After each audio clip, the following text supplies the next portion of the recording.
Salut à tous et bienvenue dans cette nouvelle saison du Front Office. Ça y est, nous sommes enfin de retour pour attaquer la saison.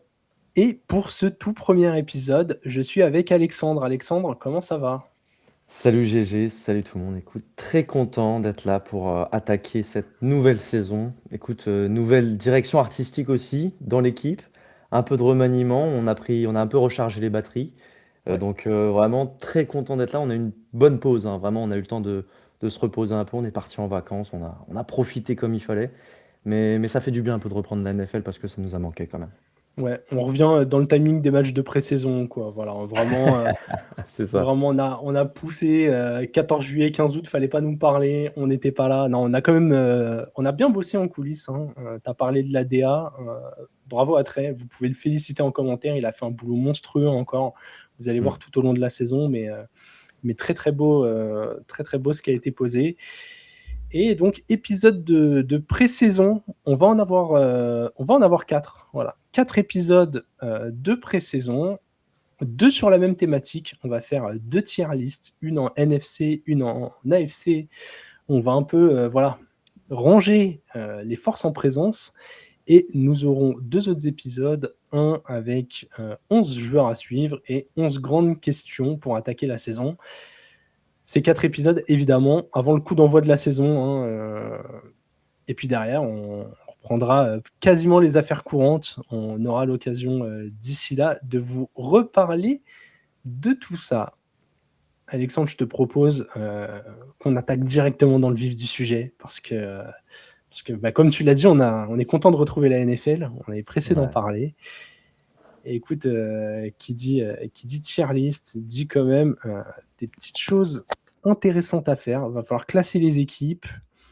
Hop, alors, on va essayer de vous afficher ça à l'écran. Tac, hop. Tac, tac. Alors, je ne retrouve pas l'onglet puisque, Les petits évidemment, problèmes techniques de l'été, ça c'est, on n'a pas, ça fait longtemps qu'on n'a pas touché à l'outil. C'est un peu, hop, c'est le temps que share ça se mette en screen. marche. Et voilà, ça arrive. A few moments later. Alexandre, c'est donc parti pour cette tier list. Après avoir réglé nos soucis techniques, nous sommes prêts à attaquer. Et je te propose que l'on commence avec la première équipe, les 49ers. Mais avant ça, présentation des tiers, évidemment, 5 tiers pour ranger ces équipes. Le premier, on joue le titre. Les favoris logiques et assumés, vraiment. Ceux où quand on attaque la saison, normalement, il n'y a pas trop de doutes. C'est minimum 10 ou 11 victoires. Vraiment, c'est genre plancher 10 victoires, plafond 14 victoires. Et puis en playoff, ça vient pas trier les lentilles, quoi. Exactement. Deuxième tiers, sur un malentendu, les outsiders ou en cas de bon alignement, on y va, ça passe. Le tiers, Ouais, c'est ça, c'est les petites équipes dans lesquelles on peut croire un petit peu à un petit run de playoff, un peu comme les Seahawks de l'année dernière, tu vois. Si on devait comparer, les Seahawks auraient été un peu dans ce tiers-là, sur un malentendu. exactement. Un tiers qu'on a très affectueusement appelé Steelers. On fait acte de présence, rien de plus. On va faire 9-8, on va venir en playoff, on va perdre un match, on va rentrer chez nous sans avoir eu trop d'espoir. Le quatrième tiers, circuler, il n'y a rien à voir. Ça tangue pas, mais c'est trop faible pour espérer les playoffs. Et C'est le ça. dernier tiers, rendez-vous en avril, c'est ceux qui, voilà, commencent à regarder Arch Manning et se disent « Ah, les tapes sont pas mal quand même ». On nous a dit, il y a une belle classe de quarterback, ça peut être sympa de tanker pour aller en chercher un, Ouais, quoi. exactement. Voilà, donc on fait ça sur le site Tier List Maker, assez célèbre, je pense que vous le connaissez tous. Malheureusement, on ne peut pas s'affranchir de cette très jolie pub pour Google, mais vous inquiétez pas. Ceux qui sont en podcast, vous ne l'avez pas. Pour les autres, ça ne va pas vous empêcher de suivre. Comme je le disais, on va attaquer avec les Niners, Alexandre. Les Niners, où est-ce que tu les as mis? Les Niners, c'est une équipe qui est un peu compliquée à évaluer dans la mesure où c'est quand même une équipe qui, sur les dernières années, a été plusieurs fois au Super Bowl, même si ça fait 2 ans qu'ils loupent un peu le rendez-vous, mais leur effectif est quand même rempli de stars, hein. On va les citer quand même, les McCaffrey, les Fred Warner, les Nick Bosa. Malheureusement, c'est quand même une équipe qui est basée, j'ai l'impression, sur un cimetière indien. Et ils ont une malchance, mais pas possible. Franchement, les gars, force à vous, les fans des 49ers, de voir autant de blessés chaque année. C'est vraiment compliqué, c'est vraiment dur à voir. Donc moi, en fait, il y a ce facteur blessure, malheureusement, que je ne peux pas occulter. Malgré tout, tu as quand même un coaching staff qui est en place depuis plusieurs années maintenant, avec l'un des meilleurs en la matière, avec Kyle Shanahan, Ouais. qui est quand même un génie offensif et dont a énormément comment ça s'appelle, d'adeptes qui aiment reprendre un peu de ses préceptes. C'est quand même une équipe, tu sais qu'offensivement, ça va dérouler même s'il y a des blessures. Et on l'a vu, ça, ils sont capables de révéler plein de joueurs. Moi, c'est surtout du point de vue défensif où je trouve la défense, elle est très jeune. Alors, bien sûr, il y a les cadres qui reviennent comme Warner et Bossa. Mais j'espère qu'en fait, cette équipe, qu'il y ait des jeunes qui s'affirment un petit peu cette année, qui break out, comme on dit, un petit peu. Et je pense que leurs objectifs vont être à la hausse si tu arrives à avoir des joueurs qui arrivent à émerger de cette défense notamment. Moi, cette équipe, je l'ai mis dans la case sur un malentendu. Parce que sur un malentendu, tu as quelques joueurs qui peuvent te porter cette équipe en playoff. Et tu as quand même un star system, tu as quand même un coaching staff en place. C'est une équipe qui est bien coachée et il y a quand même des bons petits joueurs sur toutes les lignes. Donc voilà, même s'il y a un facteur blessure qui est important, même encore aujourd'hui, c'est quand même une équipe qui est très dangereuse et qui peut sur un coup aller chercher, pourquoi pas un Super Bowl. Écoute, je suis totalement d'accord avec ton argumentaire. On commence très très bien. Je les ai mis dans le même tiers que toi, sur un malentendu. En fait, c'est une équipe, c'est trop dur de les sous-estimer. Sur les 5-6 dernières années, ils ont très souvent été là. Il y a eu des trous, hein. C'est pour ça qu'on les met pas dans les favoris logiques, hein. Je sais plus, c'est à genre 4 saisons, ils font une saison genre à 5 victoires, un truc comme ça. Et ils rebondissent direct Ouais. l'année d'après. Franchement, Shanahan, Purdy, CMC, Kittle. Et t'en as parlé, la défense elle est jeune, mais chez les joueurs expérimentés, il peut y avoir des retours de blessures en cours de saison. Et en fait, c'est l'équipe où si ça clique, si ça monte en puissance, t'es pas serein de les jouer en playoff. Donc ça peut pas être un favori, mais tu peux pas les sous-estimer. C'est ça. Puis il y a le retour du coordinateur défensif Ray Morris, qui était head coach, enfin qui était un ancien coordinateur du côté des Rams et qui a aussi été coach juste avant du côté des Falcons. C'est quand même un mec qui est assez réputé et habituellement il a l'habitude de faire bien jouer ses défenses. Je pense que ça va faire du bien à cette équipe et on l'a vu l'année dernière, Atlanta, c'était une défense qui était assez jeune, il y a pas mal de mecs qui se sont révélés. Ça peut peut-être faire aussi la même chose du côté des 49ers cette année. Yes. Deuxième équipe, et là, je pense qu'on va pas la mettre aussi haute, les Falcons, si je ne dis pas de bêtises. Non, les Cards avant. Les Cards avant les Falcons. Oula, les Cards, je pense que... Comment on dit Compliqué. Ouais, c'est difficile. Là, on parle quand même d'une équipe qui part de très très bas, hein. Je sais pas ce que t'en penses, mais... Bah, en fait, c'est les Cardinals, malheureusement, c'est une équipe où il y a pas mal de trous Ouais. dans cette équipe et ils ont le désavantage aussi de jouer dans une grosse division. Donc, tu as quand même 6 matchs dans l'année qui vont être très compliqués, où tu pars avec quand même un petit désavantage. Tu as eu quelques ajouts, mais je suis pas sûr que tu as eu énormément d'ajouts de renforts significatifs en attaque notamment, alors que c'était un de tes gros problèmes de la off-season, Ouais. enfin de la saison dernière. Tu as toujours Jacoby Brissett qui est ton quarterback titulaire suite au départ de Kyler Murray. Bon, on connaît un peu le niveau de Brissett, on sait aussi ce qu'il n'apporte pas et c'est pas non plus un quarterback sur lequel tu peux miser ton avenir là-dessus. On verra peut-être, hein, Carson Beck a fait un bon premier match de pré-saison, mais peut-être on le verra durant le cours de J'en suis saison sûr, même. s'ils ont perdu beaucoup de matchs. Franchement, ouais, moi aussi, je pense qu'il va jouer, il va commencer à jouer à partir d'un moment donné. Tu as des joueurs qui doivent prouver. Je pense à surtout Marvin Harrison notamment, qui est quand même un troisième choix de draft en lequel on avait énormément d'attentes. Pour l'instant, il a énormément déçu. On a encore vu des vidéos cet été durant les training camps qui n'étaient pas non plus très rassurantes. Alors après, c'est que les training camps et peut-être ça peut changer durant la saison. Peut-être qu'il va montrer un meilleur visage. Et pendant ce temps, tu as eu un Michael Wilson qui a émergé. Voilà, on espère que Marvin Harrison pourra atteindre ce niveau de numéro 1. Moi, après, sinon, c'est défensivement. Défensivement, ça me fait encore un peu peur. Je trouve sur les pass rush, c'est encore assez léger. Moi, pour moi, tu as un Walter Nolan qui, à la limite, peut être ton rayon de soleil en défense, qui est le deuxième année. On l'a pas beaucoup vu l'an dernier, mais c'est un joueur qui a énormément de talent et qui, sur le pass rush notamment, peut apporter une grosse disruption et pas mal de pression. Donc, ça peut libérer tes edge rushers. Ça peut être une bonne solution. On a Josh Sweat qui est encore un peu blessé. Je ne sais pas s'il va revenir prochainement, ou en tout cas qui sera prêt pour le début de saison. Je suis pas vraiment enthousiaste pour cette équipe des Cardinals, surtout dans une division aussi serrée, donc, enfin aussi corsée. Donc pour moi, c'est une équipe qu'on va mettre dans le tiers rendez-vous en avril parce que si tu as l'opportunité d'aller chercher un quarterback ou un très gros renfort offensif ou défensif à la prochaine draft, faut aller le chercher en fait. Faut rajouter du talent dans cette équipe.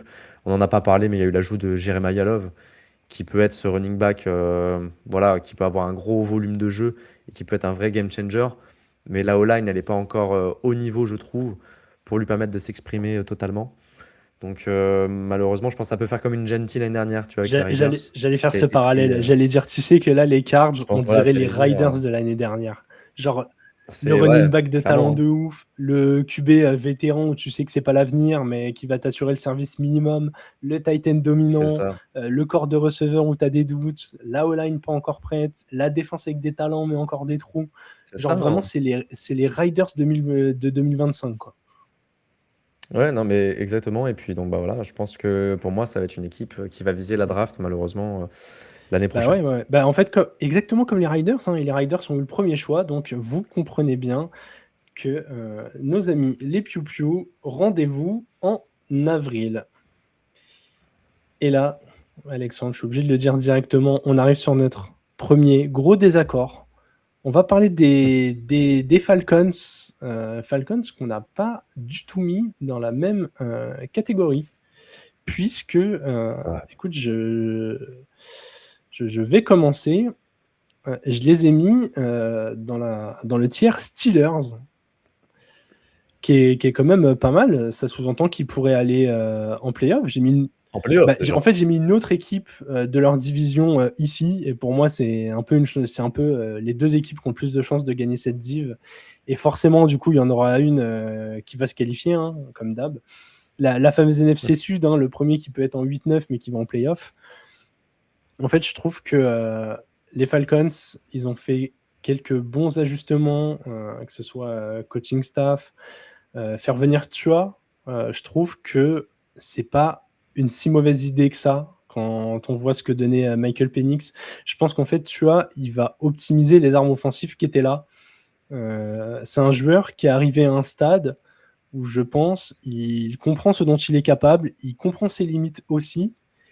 Et si le système est bien pensé, genre je pense que Bijan il va se régaler cette année par exemple. Donc offensivement, je me fais pas trop de soucis pour cette équipe. Il y a un des 3 ou 5 meilleurs running backs de la ligue en fonction de ce que vous aimez trouver chez un running back. Drake London, top receveur, Kyle Pitts, top tight end. Il y a des très bons talents en défense.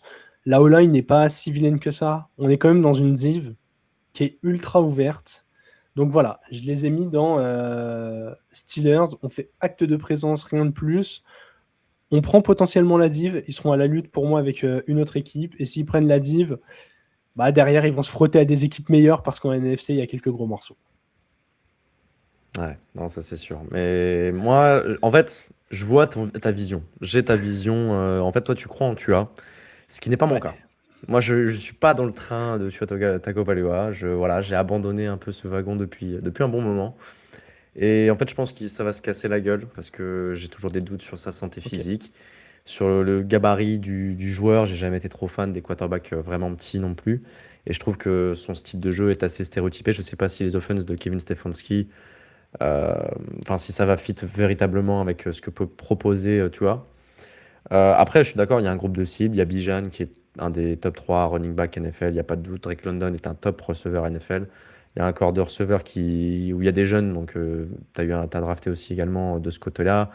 T'as une O-line qui est vraiment pas dégueulasse. T'as quand même quelques mecs. T'as signé en plus Mathieu Bergeron. Le garde à un bon prix aussi. T'as déjà Chris Lindstrom qui est toujours un des meilleurs gardes de la ligue. Et t'as quelques joueurs défensifs qui ont été pas mauvais l'année dernière. Mais moi, en fait, ce qui me fait peur, c'est d'un côté, tu as. Et de l'autre, il y a le côté défensif où je trouve Ça manque de star power et en plus, tu as eu des blessures et tu as le problème aussi avec Pierce Ouais. Junior, le premier tour de l'année dernière, qui est sous le coup d'une suspension. Donc potentiellement, je crois qu'il va peut-être pas jouer de la saison. Et tu as Jalen Walker qui vient de se blesser aussi, j'ai vu, qui est sur hier, qui va manquer quasiment toute la saison, à confirmer, mais en tout cas, ou qui va pas revenir avant à un moment. Donc voilà, c'est quand même deux de tes pass rushers principaux. Tu as investi des premiers tours sur ces joueurs-là qui vont potentiellement pas jouer pour toi cette année. Le pass rush à Atlanta, c'est quand même quelque chose dont on parle assez régulièrement depuis maintenant des années. L'année dernière, c'était revenu un petit peu à la normale, avec des bonnes statistiques, mais je trouve que cette défense euh, va être un peu dépendante de cet apport-là du pass rush, et notamment ton backfield défensif. On a vu un Xavier Watts qui s'est révélé l'année dernière, à côté d'un Jesse Bates. Tu as toujours Edge Terrell, Ouais. enfin, Edge Terrell qui est là, en plus de son petit frère qui vient d'arriver, Evian Terrell, le premier tour aussi. Enfin, deuxième tour, début de deuxième tour, je crois, qui était arrivé cette année aussi. Donc voilà, t'as du talent dans le backfield défensif, mais s'il n'y a pas de pass rush, malheureusement, comment tu vas faire pour que tes défenses arrivent au niveau qu'on a vu l'année dernière? Donc moi, j'ai des gros doutes là-dessus, et vu que je ne crois pas en toi, moi, je les ai mis en rendez-vous en avril, parce que je pense que ça va être une équipe qui va target potentiellement un quarterback aussi l'année prochaine, pour essayer d'associer London et Bijan, parce que tu as deux gros talents offensifs, et il faut à un moment donné leur donner un quarterback à leur niveau en tout cas. Donc moi, voilà, je crois pas dans le train Falcons cette année, alors que l'année dernière, j'y étais. Mais voilà. Ok. Est-ce que tu penses pas qu'ils ont quand même un peu trop de talent pour gagner des matchs et du coup pas avoir genre un top 3 pick? Tu vois. Oui, en vrai, en plus, leur division, elle n'est pas Ouais. non plus incroyable, donc potentiellement, ils peuvent déjà gagner 3-4 matchs, c'est possible. Le calendrier n'est pas non plus est pas affreux pour eux cette année non plus. Donc en vrai, moi, c'est une petite hot take, tu vois, comme on aime bien le dire, que j'ai envie de prendre sur ce coup-là. Mais je comprends ta vision de potentiellement, c'est une équipe qui va être autour des 6, 7, 8 victoires, potentiellement. Écoute, franchement, tu as Donc tout dit. Moi, je comprends aussi ta vision. On sait que dans cette NFL, sans pass rush, c'est compliqué. Je te propose qu'on fasse tous les deux un pas l'un envers l'autre et qu'on les mette dans circuler, il n'y a rien à voir. Si effectivement ils font 6 ou 7 victoires, il n'y aura pas de playoff et pas de tanking. Je pense pas c'est que c'est une parfait. équipe qui commence la saison en voulant tanker, mais je pense que par la force Non, des choses, c'est ils sûr. pourront se retrouver à perdre quelques matchs en fin d'année pour essayer de monter à la draft. Donc allez, Mm, je pense que c'est le bon compromis. on est d'accord. On va continuer avec les Panthers. Nos amis les Panthers qui sont dans la même division. Allez, vas-y, je te laisse commencer sur les Panthers. Moi, j'avoue, cette division, je me gratte la tête et je peux changer d'avis tous les jours. Donc, je suis curieux d'entendre ton argumentaire. Bah, sur l'équipe des Panthers, j'attendais de voir un petit peu leur off-season, comment ils allaient gérer un petit peu cette arrivée en playoff qu'ils ont fait, le beau match qu'ils ont fait face aux Rams. Ils ont donné quand même du fil à retordre à cette équipe qui est allée en finale de conférence, qui est un des favoris en NFC. Bryce Young avait fait peut-être son meilleur match en carrière aussi. Donc voilà, on les sent sur une dynamique un peu ascendante. Il y a quelques moves que j'ai bien aimés. J'ai bien aimé le fait d'être allé chercher Devin Lloyd dans cette free agency qui renforce clairement ton escouade de linebacker qui était un des gros problèmes. T'as surpayé un petit peu, enfin même beaucoup, Jalen Phillips, le pass rusher. Malgré tout, il t'apporte quand même du pass rush dont tu étais un peu dépendant l'an dernier parce que tu n'avais pas non plus une grosse production de ce point de vue-là.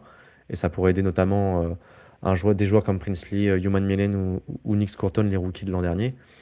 Euh, Cette équipe, je trouve, ne s'est pas autant renforcée que je l'aurais voulu. Du coup, pour moi, j'ai envie de les mettre dans le tier Steelers, c'est-à-dire on fait un acte de présence en playoff au moins. Pour moi, c'est une équipe qui va se battre clairement, qui va être à la lutte pour les playoffs. Je trouve qu'ils n'ont pas encore potentiellement ce step supplémentaire, surtout en plus qu'il y a quelques blessés, notamment sur la O-line, où tu as eu Ekonu qui s'est blessé en playoff, tu as Taylor Moton qui s'est blessé aussi récemment, ou en tout cas qui sera peut-être pas apte pour le premier match de saison.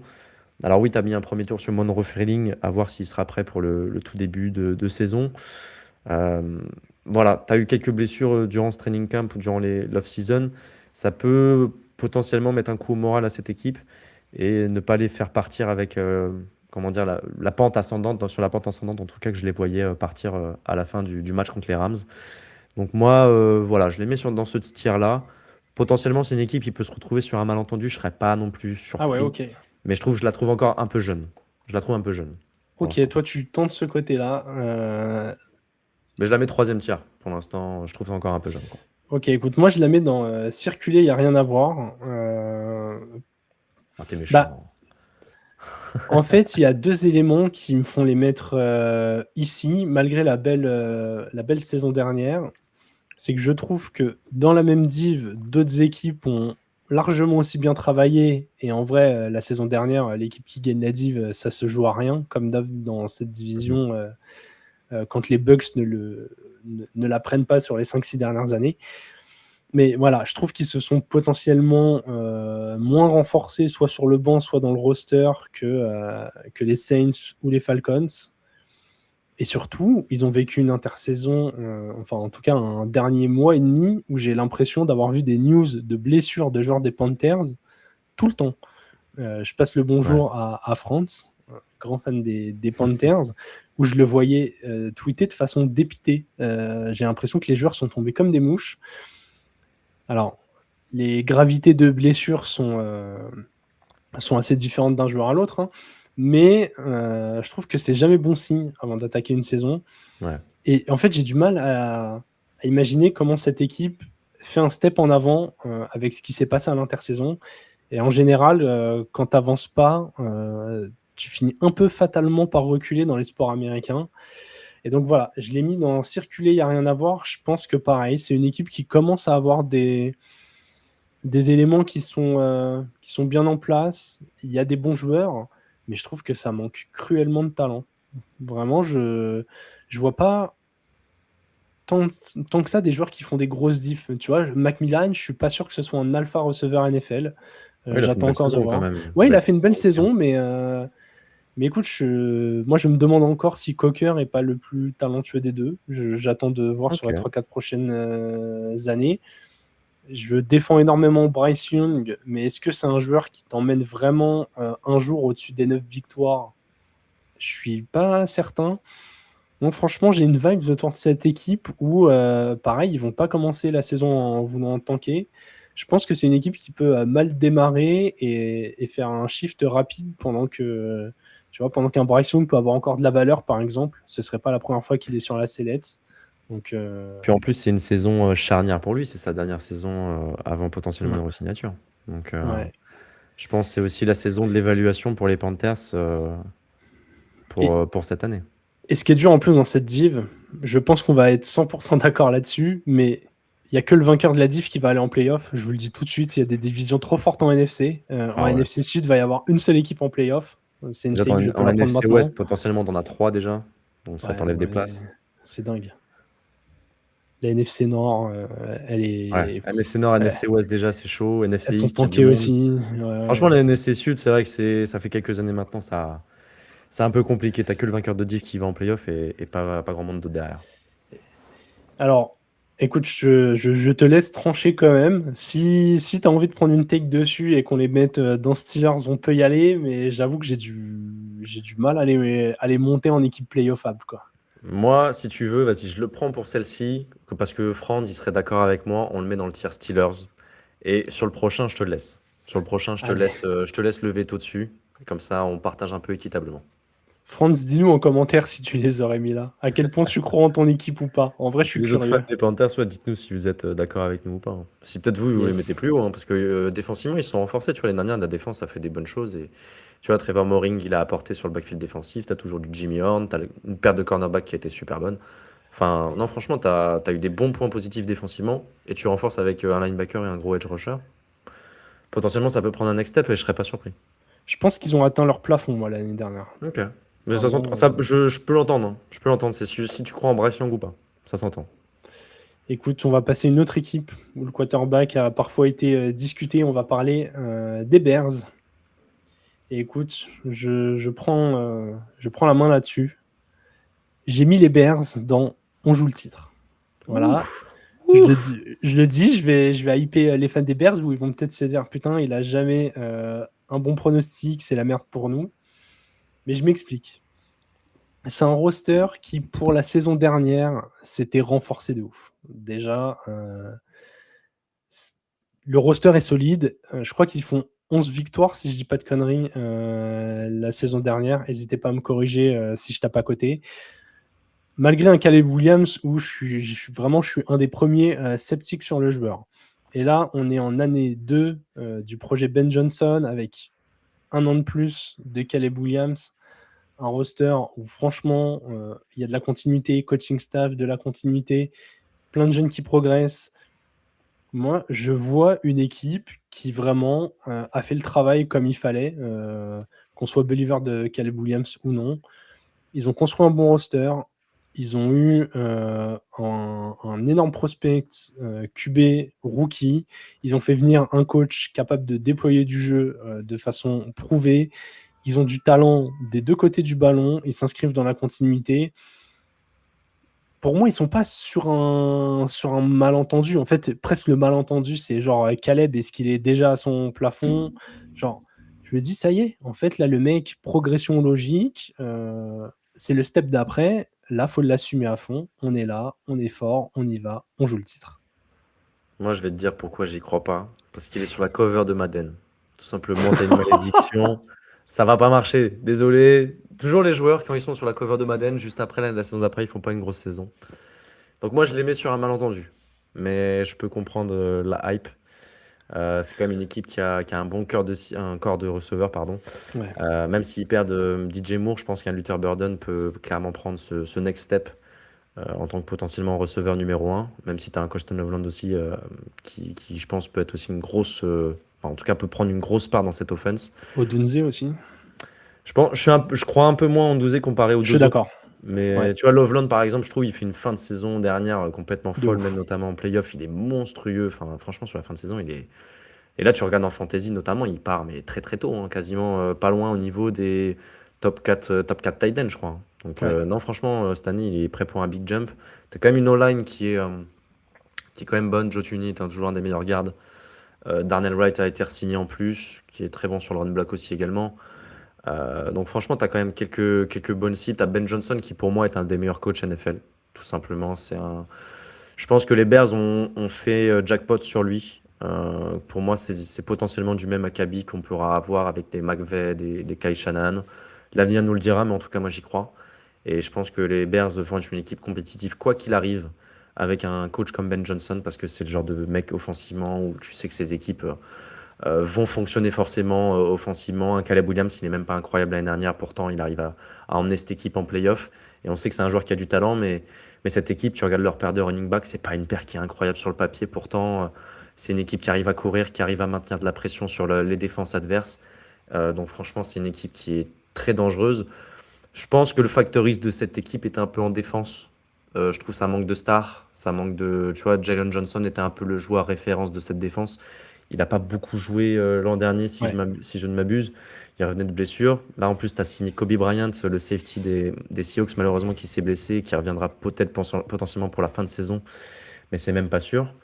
Heureusement, tu as signé un premier tour, un safety, Dylan Tienman, qui a un gros potentiel et qui, je pense, peut vraiment faire du bien dans cette défense.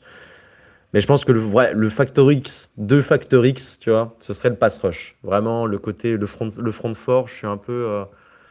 Voilà, c'est ce qui m'empêche en fait de les mettre en favori comme toi. Pour moi, c'est ce front fort qui, je trouve, est un peu léger. Montez Sweat, c'est ton meilleur joueur sur ce front fort.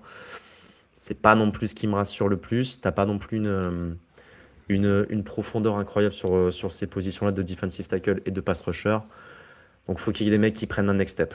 T'as un peu de jeunes joueurs, donc il y a des joueurs qui doivent prendre un next step, qui doivent passer de la vitesse supérieure et devenir des joueurs à plus de 10 sacs ou au moins avec beaucoup de pression pour au moins aider cette défense à ne pas être un problème parce que tu as une tacle qui potentiellement va être très bonne.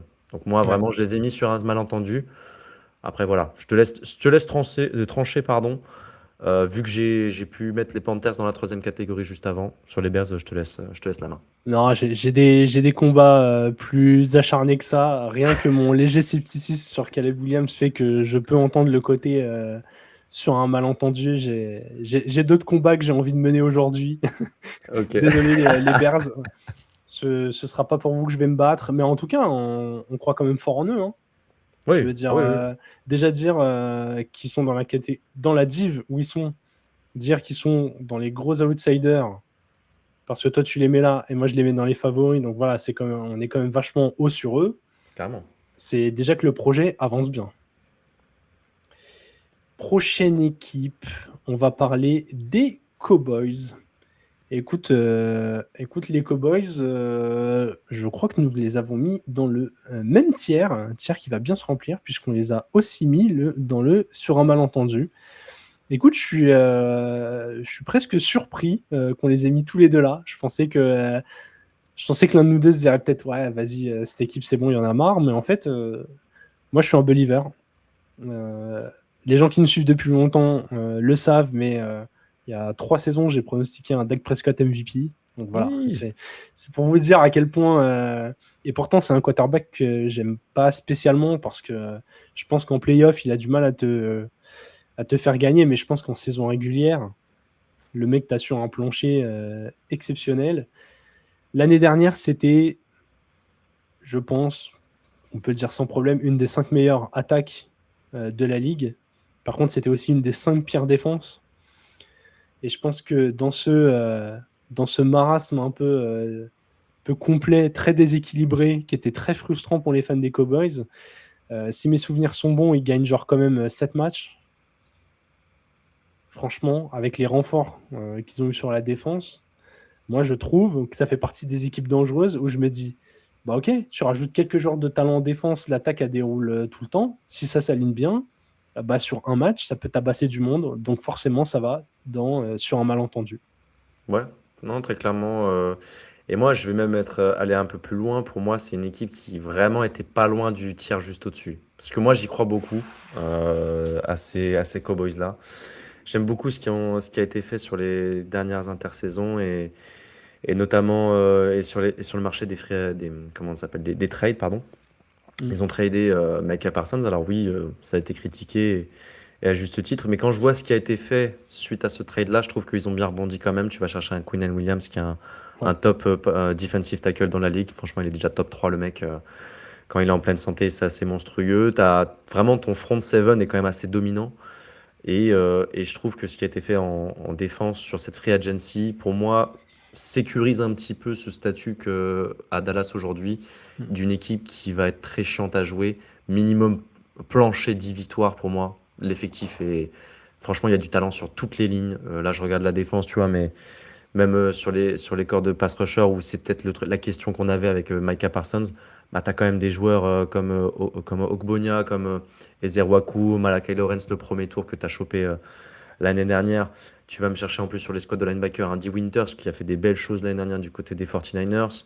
Tu as le retour de Caleb Dance, qui pour moi peut être potentiellement ce facteur X en défense, qui peut métamorphoser une défense à la manière un peu d'Kyle Hamilton du côté des Ravens ou un Nick Emanwori du côté des Seahawks. Tu vois, ce genre de safety complet, nickelback, qui peut tout faire sur un terrain et qui peut te métamorphoser une défense. Donc pour moi, ils ont du talent, clairement, d'un point de vue défensif. Et ça, c'était pas le cas, je trouve, en début de saison dernière. Et ils ont changé aussi de coordinateur, si je dis pas de bêtises, parce que c'était... Ouais. alors, j'ai plus le nom en tête, mais là, c'est Parker, leur coordinateur défensif, pardon. Et leur offense, pour moi, c'est la stabilité. C'était une des meilleures, comme tu l'as dit, de la NFL, top 5. Dak Prescott, si on veut faire une petite analogie avec la NBA, pour moi, c'est une sorte de Russell Westbrook. Voilà, il va faire ses stats en saison Ça régulière. stat pad.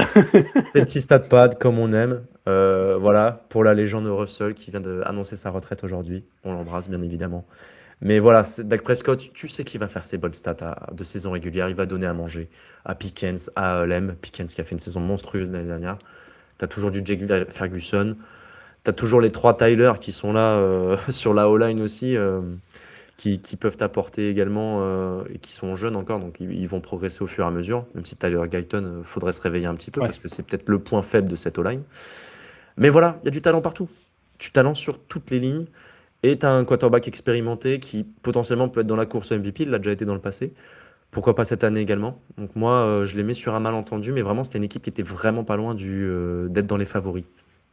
Pour moi. Ok, donc ça veut dire que chez toi, ils sont au-dessus des Bears. Ah ouais, si tu vois, si je dois hiérarchiser là par rapport aux 2 équipes qu'on a mis sur un malentendu, je mettrais les Cowboys devant toutes ces équipes-là, tu vois. Ok. Devant 49ers et Bears. Ouais, moi, c'est sûr, je mets les 49ers dernier, mais je mets quand même, je pense, les Bears devant les Cowboys. Ok, non mais ça s'entend. Écoute, on reste dans les top équipes, puisque nous allons passer sur les Detroit Lions. Et là, encore une fois, petit désaccord très très léger. Écoute, je te laisse la main, puisque je crois que toi, c'est la première équipe dans un de tes tiers. Ouais, je les mets en favori. Alors peut-être ça peut surprendre peut-être certains ou pas. Moi, j'avoue, c'est une équipe qui, pareil, un peu à la manière, j'ai un peu eu le même raisonnement que face aux Cowboys, où je trouvais il y a du talent sur toutes les lignes, des joueurs stars, des joueurs importants, des joueurs formés dans cette équipe qui ont été draftés, qui sont là depuis plusieurs années, qui se sont imposés. Je trouve malgré tout, comment dire, j'ai un peu plus confiance au coaching staff déjà.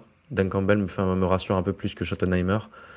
Et comment dire, je trouve il y a un peu plus de star power, un peu mieux réparti, en tout cas dans cette équipe des Lions. Tu vois, je pense en attaque, il y a du Sam Brown, il y a du Jared Goff. Jahmyr Gibbs est là pour prendre le next step, sachant que David Montgomery est parti. Je pense que Jahmyr Gibbs peut clairement être dans la course pour le titre de Offensive Player of the Year. Déjà que l'année dernière, je pense qu'il a dû avoir des voix. Un Aiden Hutchinson peut avoir ce côté joueur dans la course pour le DPOY, parce qu'il a le talent pour. C'est une équipe qui a du talent sur toutes les lignes. On suivra attentivement aussi les retours de blessures de Brian Branch et Kirby Joseph, quand même dans le duo de safety qui est très important. Je n'ai pas suivi les fans des Detroit Lions, vous pouvez le dire dans les commentaires, s'ils seront prêts pour la Week 1. Là, je n'ai pas sous les yeux. Mais en tout cas, voilà, c'est une équipe qui a du talent sur toutes les lignes. On va suivre de près cette défense qui est un peu j'ai pas envie de dire point faible, mais ce qui retient cette équipe d'aller plus haut, de viser plus haut en playoff. Parce que cette offense, c'est une des meilleures offenses de la NFL, un peu à la manière des Cowboys.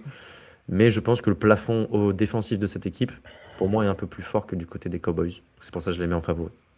Ok. Écoute, moi, je les ai mis sur un malentendu, parce que je suis un poil plus sceptique que toi sur l'attaque, notamment parce qu'ils ont changé de coordinateur offensif avec Drew Petzing, je crois,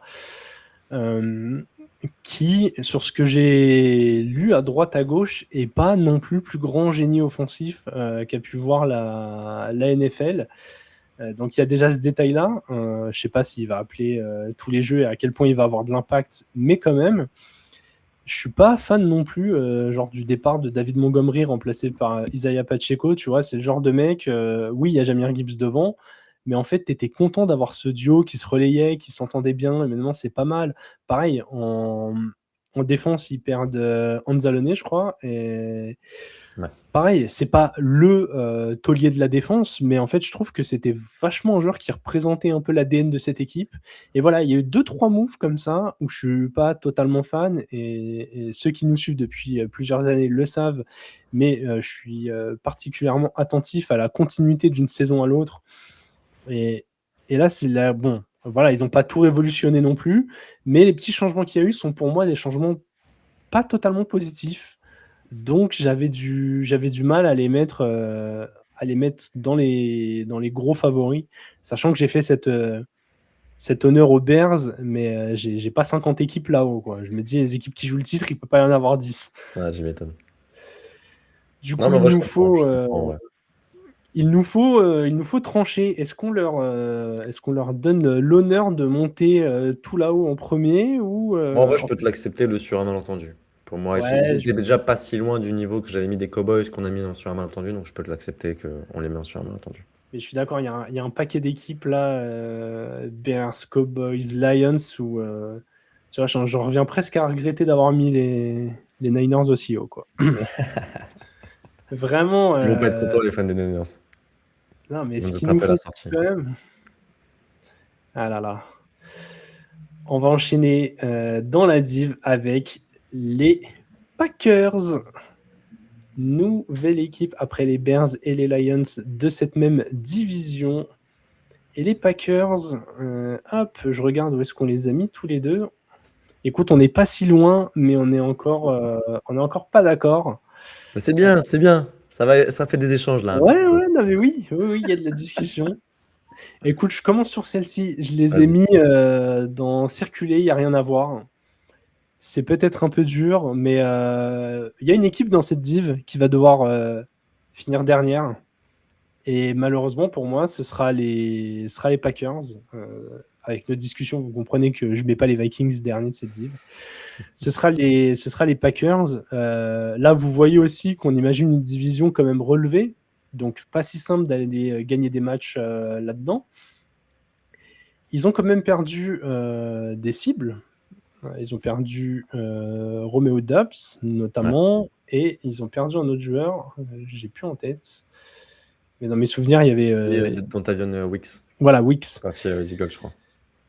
Voilà, ils ont perdu 2 receveurs. J'ai pas été convaincu par l'année rookie de Golden, même s'il n'a pas été surexploité. Tucker Kraft Il a fait un revient très de bon dernier blessure. match de playoff, Golden. Ouais, Juste ça. c'est vrai. C'est vrai. Ça peut le mettre en confiance, mais voilà. J'attends encore de voir comment ça va être utilisé. Je suis encore moins convaincu par Jordan Love que je le suis par Caleb Williams. Vraiment, je suis pas sûr que Love mène une équipe où que ce soit. Et voilà, c'est vraiment parce que la division est relevée aussi. Du coup, tu vois, je les vois tomber genre à 7 victoires. Et cette victoire, dans cette div, ça fera pas les playoffs. Tu vois, même s'ils font 8, ça fera pas les playoffs. Ça va pas tanker parce que l'effectif est trop fort pour tanker. Il y a des soucis aussi autour de Josh Jacobs, je crois. Des petits soucis de santé, des petits soucis légaux. Et il loupe toujours quelques matchs dans la saison, au moins un ou deux. Enfin, Ouais. déjà, aux Raiders, c'était un peu le cas. Donc voilà, écoute, je suis sceptique sur des petits éléments. Je trouve que le poste de corner, il n'est pas encore totalement rassurant. Dans cette NFL, ça peut être très vite rédhibitoire. Voilà, je les mets dernier de la div, et donc dans circuler, il n'y a rien à voir. J'entends l'argument. Pour moi, c'est un argument où, à la fin, s'il y a un résultat comme ça, Matt LaFleur, il saute. Et je pense que, j'ai pas envie de spoiler non plus un épisode où peut-être on va en parler des coachs qui peuvent être sur le hot seat, mais je pense que Matt LaFleur peut en faire partie, potentiellement. Malgré tout, moi, je les mets dans le tiers Steelers parce que pour moi, il y avait cette définition du troisième tiers qui, pour moi, correspondait exactement aux Steelers. Bah, je pense qu'on peut faire aussi le parallèle avec les Packers qui, pour moi, ont fait acte de présence en playoff et rien de plus. Et j'ai l'impression que c'est ça depuis des années, malheureusement. Les fans des Packers, je les vois depuis plusieurs années maintenant critiquer les choix notamment de Matt LaFleur en playoff ou de certaines stratégies qui ne marchent pas et de matchs où il y a clairement des chokes. Hein. Le match face aux Bears l'année dernière, c'est un choke. Les Packers avaient le match en main et tu lâches le match vraiment sur des faits, sur des trucs assez improbables. Donc, cette équipe, pour moi, a quand même un plancher solide. C'est quand même une équipe qui gagne toujours 10 victoires chaque année, malgré les critiques qu'on peut avoir. C'est une équipe qu'on critique souvent à la draft, parce qu'ils choisissent pas les joueurs qu'on attend d'eux, ou même un free agency, etc. Enfin, mais ils sont capables de faire des petits coups par-ci, des petits coups par-là. Malgré tout, moi, cette escouade de receveurs, je suis d'accord avec toi. Tu as perdu Doubs, mais je suis pas sûr que tu l'aies vraiment remplacé. Même Wicks, tu l'as perdu, et je suis pas sûr que tu l'aies vraiment remplacé. Donc, on espère qu'un Matthew Golden va prendre plus d'impact dans cette offense. Josh Jacobs est un peu l'arbre qui cache la forêt en offense, je trouve aussi, parce que c'est vraiment ton métronome de ce point de vue-là, mais il commence à prendre de l'âge et il a quand même beaucoup de saisons NFL à son compteur maintenant. Enfin, il commence à en avoir. Ouais. Donc, et je trouve que tu n'as pas de vrai numéro 2 si jamais il y a un pépin physique. Marshall Lloyd a eu pas mal de pépins physiques depuis son début de carrière. C'est encore un peu léger, on ne sait pas vraiment ce qu'il vaut. Et surtout, tu as Micah Parsons qui est toujours blessé, qui ne sera pas prêt pour la week 1. Je crois qu'il va revenir aux alentours de la week 4, week 5. Donc, je crois que c'est un match, je sais plus, je crois que c'est peut-être un match face aux Cowboys, ou je me trompe peut-être, mais je crois que c'est week 4, week 5 qui va être potentiellement prêt. Et c'est quand même un joueur, c'est quand même un game changer. Donc, si tu l'as pas pour tes 4-5 premiers matchs, potentiellement, c'est un mec, c'est un bilan que tu peux avoir, un bilan à l'équilibre, voire un bilan négatif. C'est quelque chose qui peut impacter. Tu as changé de coordinateur défensif. On ne dit pas assez de bien, je trouve, du nouveau coach des Bills, qui était l'ancien coordinateur défensif des Packers. Là, j'ai plus son nom, Jeff Hafley, pardon, qui a fait du très bon boulot avec cette défense. Interrogation un petit peu sur le nouveau coordinateur défensif, Jonathan Gannon. On a vu ce qu'il avait fait du côté des Eagles à l'époque. Après, en tant que head coach, c'est pas la même chose. Voilà, on verra si ça marche avec les Packers. Moi, j'ai mes petites interrogations. Il y a quelques joueurs que j'aime bien dans cette défense, mais je trouve que c'est encore léger. Tu l'as dit, dans le backfield défensif. Hormis McKinney, Je trouve que ça manque de Oui. star power, ça manque de joueurs impactants également. Alors c'est encore jeune, hein. Il y a des joueurs qui peuvent nous surprendre, mais tu vois, ok, t'as McKinney, t'as Parsons, t'as Jalen Cooper, mais je trouve que ça manque de valeur sûre dans cette défense. C'est pourquoi je peux pas les mettre plus haut. Et je serais peut-être même pas loin d'être avec toi sur le circuler, il n'y a rien à voir. Mais Alors, pour moi, c'est ton ce que équipe j'allais est dire. trop forte pour ça. Non, mais tu sais que j'allais dire, quelqu'un qui n'a pas écouté le début de notre argumentaire, il prend que ton argumentaire sans savoir où tu les as mis. T'as un argumentaire de circuler, il n'y a rien à voir. C'est vrai, non mais en vrai, écoute, franchement, sur ça, je peux l'entendre et moi je peux l'accepter, le circuler, il n'y a rien à voir. Parce que j'ai la vision sur le côté Matt LaFleur, ça peut être sa dernière année du côté des Packers. Et il peut avoir une Allez. cascade de choses qui ne va pas. Et je trouve qu'ils sont un peu sur un fil, ces Packers-là. Il n'y a pas assez de profondeur, je trouve, dans cette équipe. Donc peut-être on va se tromper, peut-être ils vont aller en playoff et passer un tour. Mais tu vois, même le plafond, il sera pas énorme non plus, tu vois. Ouais. Pour moi, franchement, c'est une équipe, si elle va au Super Bowl, pour moi, c'est quand même une grosse surprise, tu vois. Ouais, j'y crois pas une seconde, franchement. Alors même, franchement, j'ai pas parlé de Love, tu vois, mais Love peut passer un next step, bien évidemment, il est encore jeune et tout. Mais je sais pas, de ce que j'ai vu en tout cas pour l'instant, je serais assez surpris, tu vois. Je trouve qu'ils ont plus de chances d'aller au Super Bowl en faisant un trade pour un quarterback en cours de saison que d'aller au Super Bowl avec Jordan Love. Genre vraiment, En je plus, il vois a pas pris un un beau monde. salaire, hein. Il a pris un beau salaire en Mm. plus. Donc, En parlant de Super Bowl, Alexandre, nous allons parler des Rams. et ben voilà, hein. Et bah voilà, donc hop, je commence comme ça, puis on discutera après. Ouais, Alors, tu peux déjà les mettre tout en haut, hein, c'est bon, hein. ça monte par étapes. Voilà, on joue le titre, les favoris logiques. Je pense qu'ils sont tout en haut de la catégorie, hein.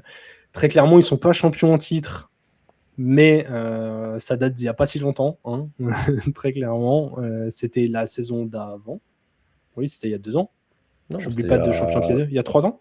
c'était à plus même, c'était il y a 4 ans. 2021, Non, 2021 ou 2022, je crois que non, pas c'est déjà. face aux Bengals quand ils gagnent. Ah si, ça Déjà? remonte, hein. Ah bah Ah si, ouais, putain, déjà c'est 4 ans. Ok, déjà 4 my ans. bad. Mais ils connaissent le chemin. Ils connaissent le chemin. chemin, ils connaissent le chemin. C'est le même quarterback, c'est le même head coach.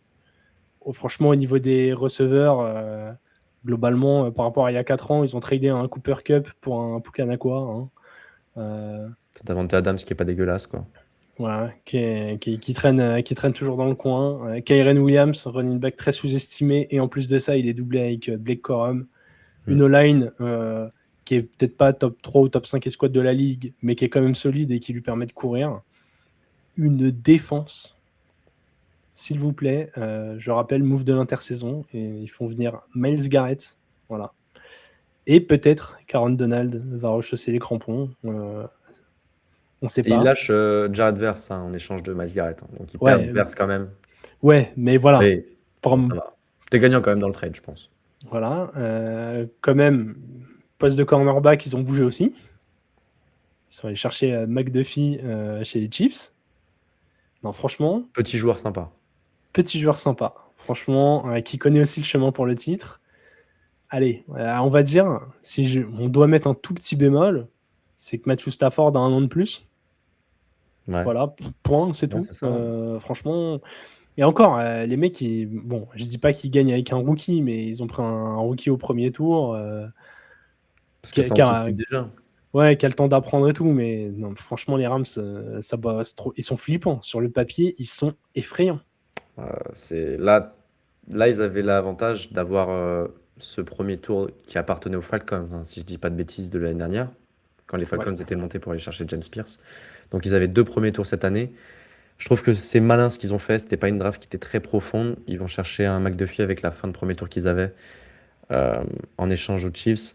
Tu prends pour moi un des meilleurs corners, un top 10 corner NFL, il n'y a pas de discussion, et qui est encore jeune, qui est là, bon, tu le re-signes sur un bon contrat, hein, parce que les Chiefs, je pense, voulaient pas le re-signer, c'est pour ça qu'ils sont allés chercher Mansour Delane. Mais tu renforces clairement ton backfield défensif. On l'a vu en playoff, c'était ton talon d'Achille. Sam Darnold avait réussi à découper pas mal ce backfield défensif. Et après, tu vas faire ce trade pour aller chercher le meilleur défenseur, voire le meilleur joueur NFL actuel, qui est Myles Garrett. Voilà, qui est dans la force de l'âge, qui est à son prime. Il y a pas de... Tu regardes l'effectif, il n'y a pas d'autre chose à dire qu'il cherche le Super Bowl. Et je pense que ce serait une déception, même s'ils perdent encore en finale de conf, très clairement. Ouais, je suis assez d'accord, hein. Franchement, en fait, on en est plus chez les Rams à réfléchir où est-ce que la machine pourrait se gripper, tu vois. On se dit, ah, le dos de Stafford, peut-être, avec son année de plus. Ah, Nakua qui a des problèmes extrasportifs. Et derrière, receveur 3, ça manque peut-être de talent. Mais en fait, les mecs sont en plus capables en cours de saison de te faire un dernier petit move s'il y a besoin. Genre, ils l'ont déjà fait, les moves d'ajustement.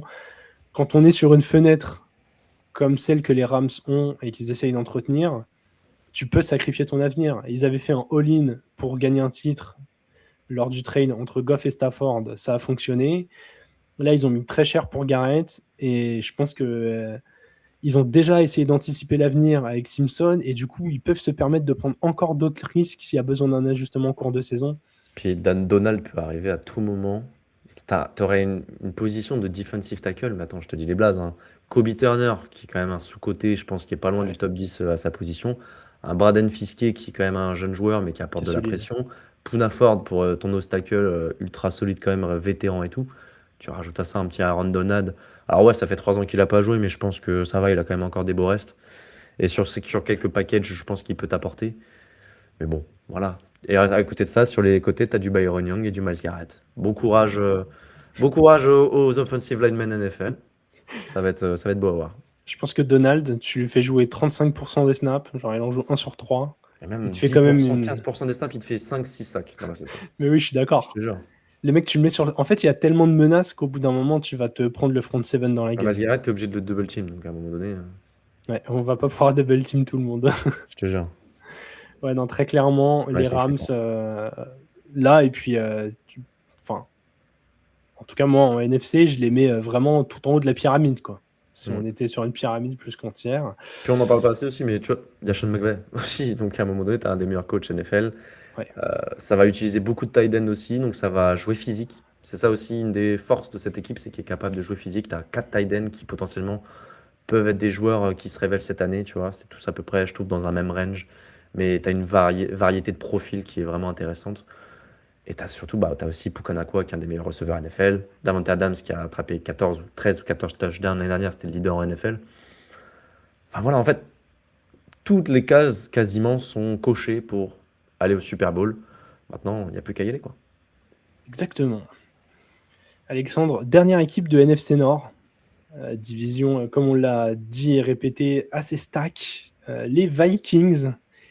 Et les Vikings, nous, ne sommes pas d'accord, évidemment. Ça joue pas à grand-chose. C'est pas l'équipe où on a le plus gros désaccord. Mais je vais commencer parce que je me suis un peu spoilé tout à l'heure quand j'ai dit que je voyais les Packers derniers et que j'ai mis dans circuler, il n'y a rien à voir. Je pense que les Vikings peuvent être cette équipe genre en 9-8 et qui prennent la 7e place, tu vois. Donc c'est Steelers, on fait acte de présence, rien de plus. Je trouve que l'arrivée déjà de Kyler Murray, c'est un vrai plus pour eux. Je pense que tout Kyler Murray, avec ses défauts qu'on lui connaît, c'est mieux que JJ McCarthy. Je pense que c'est un joueur qui optimisera bien mieux les armes offensives, et notamment Justin Jefferson, qui n'est pas tout seul. Il y a du talent autour. TJ Hawkinson, Jordan Addison, ce trio-là, je pense qu'on l'a un peu oublié parce que JJ McCarthy, très clairement. Au sol, il n'y a pas de superstar, mais le duo Aaron Jones, Jordan Mason, moi ça me va. Qu'il fasse un split à 50-50 avec les passes pour Aaron Jones et les jeux de course pour Mason. La défense, moi je la trouve assez talentueuse. La O-line, je la trouve assez solide. En fait, ils n'ont rien d'élite, mais je trouve qu'ils sont assez bons partout. Ils sont très bien coachés. Franchement, pour moi, c'est une équipe... faudrait une blessure un peu chiante pour qu'ils assurent pas un plancher à genre 8-9 victoires.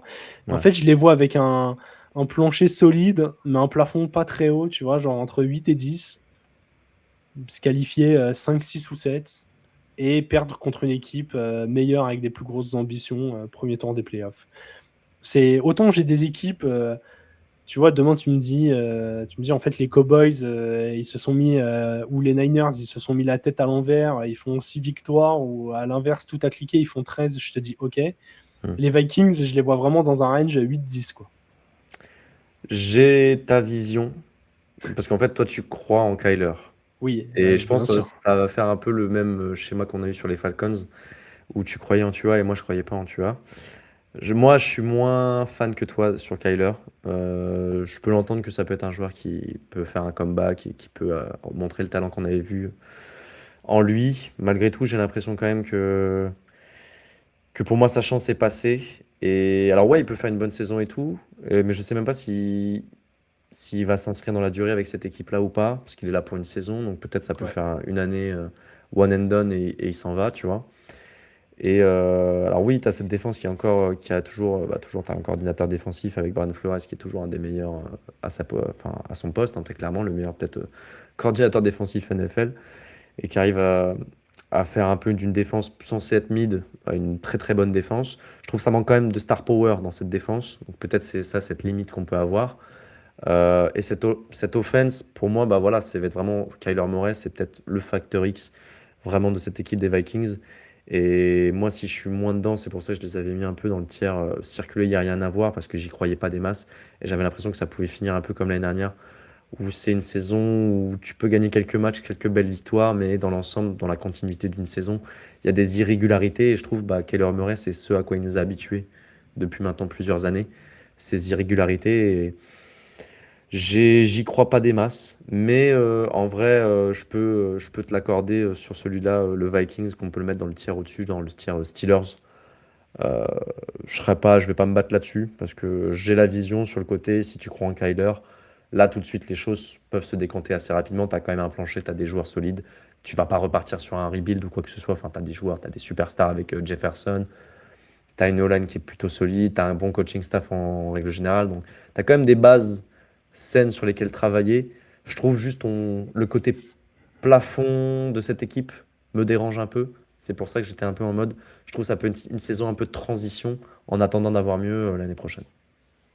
Mais pour moi, tu Ouais, peux je le mettre dans le vois. tiers Steelers. Ouais. Écoute, je vais le mettre là, mais je vois ce que tu veux dire. Mais en fait, vu que le facteur X, c'est Kyler Murray, je serais presque à retirer ce que j'ai dit sur le plafond. Dans le Mm. sens où si ça clique, peut-être que le plafond, il est très très haut. Genre 12 victoires. Ouais, genre. Après, ouais, le Ouais. running game, tu vois, tu disais le running game et tout. Moi, Jones et Jordan Mason, ça a quand même pris de l'âge. Je sais pas si.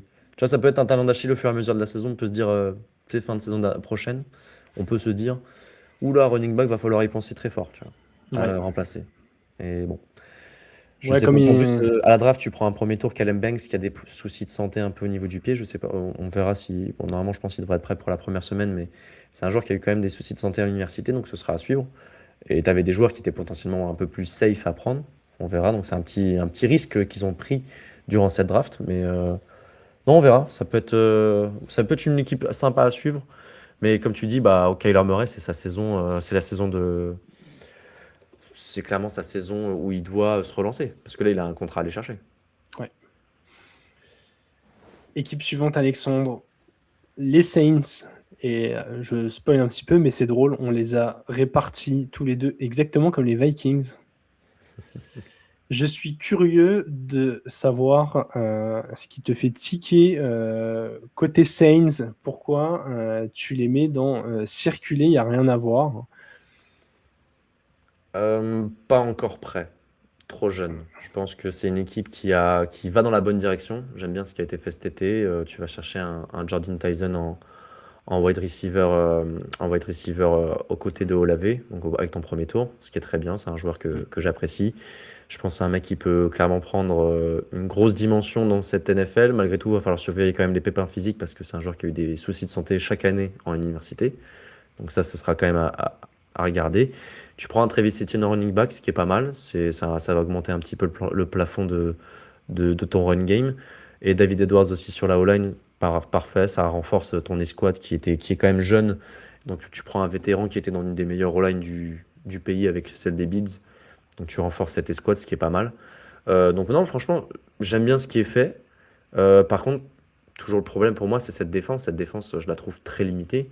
Ça manque de joueurs impactants, joueurs dominants. Alors oui, Chase Young a fait une bonne saison l'année dernière. Malgré tout, ça reste quand même encore léger. Tu t'espères encore qu'un Cameron Jordan te fasse une saison encore incroyable comme il avait l'habitude de le faire à son prime. Mais l'âge grandissant, il va forcément être un peu moins performant. Ton backfield défensif est encore très jeune, hormis Justin Reed, mais derrière, t'as des mecs qui doivent tout prouver un petit peu. Et sur cette escouade de linebacker, tu perds Demario Davis, qui était quand même ton capitaine. Tu vas me chercher un Caden Ellis, qui est un bon vétéran, mais c'est quand même Demario Davis, tu vois, c'est quand même une légende de la franchise. C'est pas n'importe qui, donc je pense qu'il y aura peut-être une petite période de transition et peut-être d'autres leaders vont devoir émerger. Donc voilà, je pense que c'est une équipe qui va faire ses petites 6-7 victoires. Voilà, ils vont prendre des matchs par-ci par-là. Tyler Shaw progresse, mais j'attends de voir. On a vu des flashs, mais je suis pas non plus à me dire c'est un franchise quarterback non plus, tu vois. Donc voilà, il y a beaucoup de choses que j'aime bien, des choses où j'attends de voir. Donc c'est une équipe. J'ai pas envie de les hyper un peu trop haut, mais voilà, c'est une équipe que je vais suivre un peu attentivement l'année prochaine. Mais il faut pas non plus trop aller hyper pour moi. C'est pour ça que je les mets dans le circuler, il n'y a rien à voir. Je pense que c'est la div où on a le plus de désaccords, puisque du coup, je les mettais dans Steelers. On fait acte de présence, rien de plus. Vous allez dire, j'ai déjà mis les Falcons là-bas, à la base. Ouais, parce qu'en fait, j'hésite entre les deux équipes. Je pense que la div va se jouer entre ces deux-là. Ok. Là où toi, visiblement, du coup, t'es plus C'est Panthers ou d'autres équipes, Bucks. moi. Ouais, moi j'ai Panthers ou Bucks, moi. Clairement. Voilà, Mais c'est marrant. moi j'ai les deux autres. Je Mais elle est pense. indécise, hein. Elle est indécise, hein, Bah cette ouais. Et puis la fin de saison dernière des Saints, je crois que leur nouveau QB a gagné genre 5 de ses 6 derniers matchs ou 4 des 5 derniers, un truc comme ça. C'est J'aime pas bien contre les. des cadors non plus, tu vois. Donc Ouais, après, mais tu vois, j'aime bien l'idée de construire des dynamiques, Mm. d'avoir un front office qui te fait confiance. Tu l'as dit, l'arrivée genre d'Etienne pour supplanter Camara qui devient sa doublure. Je trouve qu'on est dans des profils de joueurs un peu genre des bons coureurs qui sont aussi des bons receveurs, qui sont assez dynamiques et qui apportent des trucs sympas. Ton QB, tu lui mets directement des cibles en prenant un premier tour. Ça veut dire que tu crois en lui quand même. Tu aurais pu encore investir dans un talent défensif, tu aurais pu investir sur la O-line en te disant bah, en fait, il n'est pas encore prêt, on va encore tester 1 an avant de lui donner des armes. Non, là, tu y vas tout de suite. Je dirais que le gros bémol, c'est peut-être d'avoir perdu quelques cadres de vestiaire, notamment Tyson Hill qui prend sa aussi, retraite. Mais je trouve que ça travaille bien, je trouve que c'est bien coaché, je trouve que ça va dans la bonne direction. Et ouais, division ouverte. Donc voilà. Tu vois, en fait, je pense que ça a un peu moins de talent que les Falcons overall, mais je pense que c'est peut-être un peu plus cohérent. Il y a moins d'incertitudes, je trouve. Oui, en vrai, le côté cohérent de comment c'est construit ton effectif, je suis d'accord avec toi. Pour moi, t'as moins de. Genre, tu prends un chemin qui est un peu plus ok. Mais malgré tout, cette défense, quand même, me dérange un peu. Quand même. Mais je vais pas me battre. Parce que si en fait la NFC Sud pouvait envoyer personne en playoff, ça m'arrangerait, ça arrangerait tout le monde. Désolé les gars, va falloir qu'il y ait une équipe qui recharbonne un peu, parce que là vous nous faites pas rêver. À chaque fois que vous prenez une place de playoff, on regarde l'équipe qui est 8ème, on se dit putain, mais ils sont 1000 fois meilleurs. Ils ont fait un bon match, les Panthers contre les Rams, quand même. Genre, la fin de match était cool, quand même, on va pas se mentir. Oui. On pensait au Oui, début c'est de vrai. match que ça allait être compliqué, au final, ils ont fait une vraie presta, donc peut-être on peut être surpris. Mais écoute, je ne me bats pas. Je vais gentiment la mettre dans circuler, il n'y a rien à voir. Et puis comme ça, c'est cohérent avec moi-même. Ils sont au même rang que les Falcons. Ok, les Falcons, voilà. Allez, on va passer désormais, vous l'avez vu, aux Giants. Et là, nos chemins se recroisent, Alexandre, puisque nous les avons mis tous les deux dans circuler. Il n'y a rien à voir. Franchement, moi, ces Giants... c'est difficile. Alors déjà, ils sont dans une division qui n'est pas simple. Il y a une équipe dont on n'a pas encore parlé, les Eagles. Mais vous verrez qu'elle est placée plus en haut qu'en bas de notre tier list. Vous avez vu qu'on était quand même très chaud sur les Cowboys. On n'a pas encore parlé non plus des Commanders, mais voilà. Il y a déjà 2 équipes qui nous paraissent un peu au-dessus des Giants. Nabers revient de blessure. Cam Scatbo revient de blessure. Jackson Dart a eu beaucoup de commotions déjà l'année dernière. Genre, je pense qu'il en a fait quoi? Il en a fait 2, dont une 2 ou officielle. 3, je crois, un truc comme ça, au moins. Genre, c'est quand même un quarterback qui prend vachement des risques. Mine de rien, ils perdent une vraie soupape de sécurité en Wandale Robinson, qui avait fait genre 130, 140 réceptions, je sais plus, c'était assez hallucinant. Des trucs vachement courts, mais il est là tout le temps, ou un nombre de targets, je confonds peut-être les chiffres, mais en tout cas, il est ultra ciblé. Ils ont pris Likely pour compenser ça, mais voilà, on parle quand même d'un Titan qui doit découvrir un nouveau système après avoir été longtemps chez les Ravens. J'adore le front 7 défensif, en revanche, de ces Giants, et c'est pour ça, je pense qu'on les met dans circuler, il n'y a rien à voir, c'est que rien que le plafond de cette défense fait que je vois pas les Giants genre gagner que 3 ou 4 matchs. Ouais. Je les vois bien en très légère progression, mais j'ai trop de bémols pour les mettre plus haut. Je les vois pas du tout se mêler à la course au playoff, et en plus je crois qu'ils ont un calendrier imbuvable.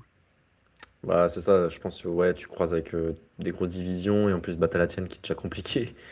Et Ouais. non, ouais, assez d'accord avec toi, je le mets dans le même tiers circulé, il n'y a rien à voir. Alors, il peut être dur dit comme ça, mais c'est une équipe en vrai que je suis intrigué de voir parce que justement, nouveau coaching staff, il y a des jeunes joueurs, notamment en attaque, tu en as parlé, Jackson Dart, Cam Skatebo, qui est peut-être un de nos joueurs préférés, juste parce que le gars, c'est un fou, il va foncer dans un mur, il va faire 6 matchs dans la saison, il va courir alors que le mec, il a une rupture du talon d'Achille, il va quand même aller courir et plaquer un joueur, tu vois.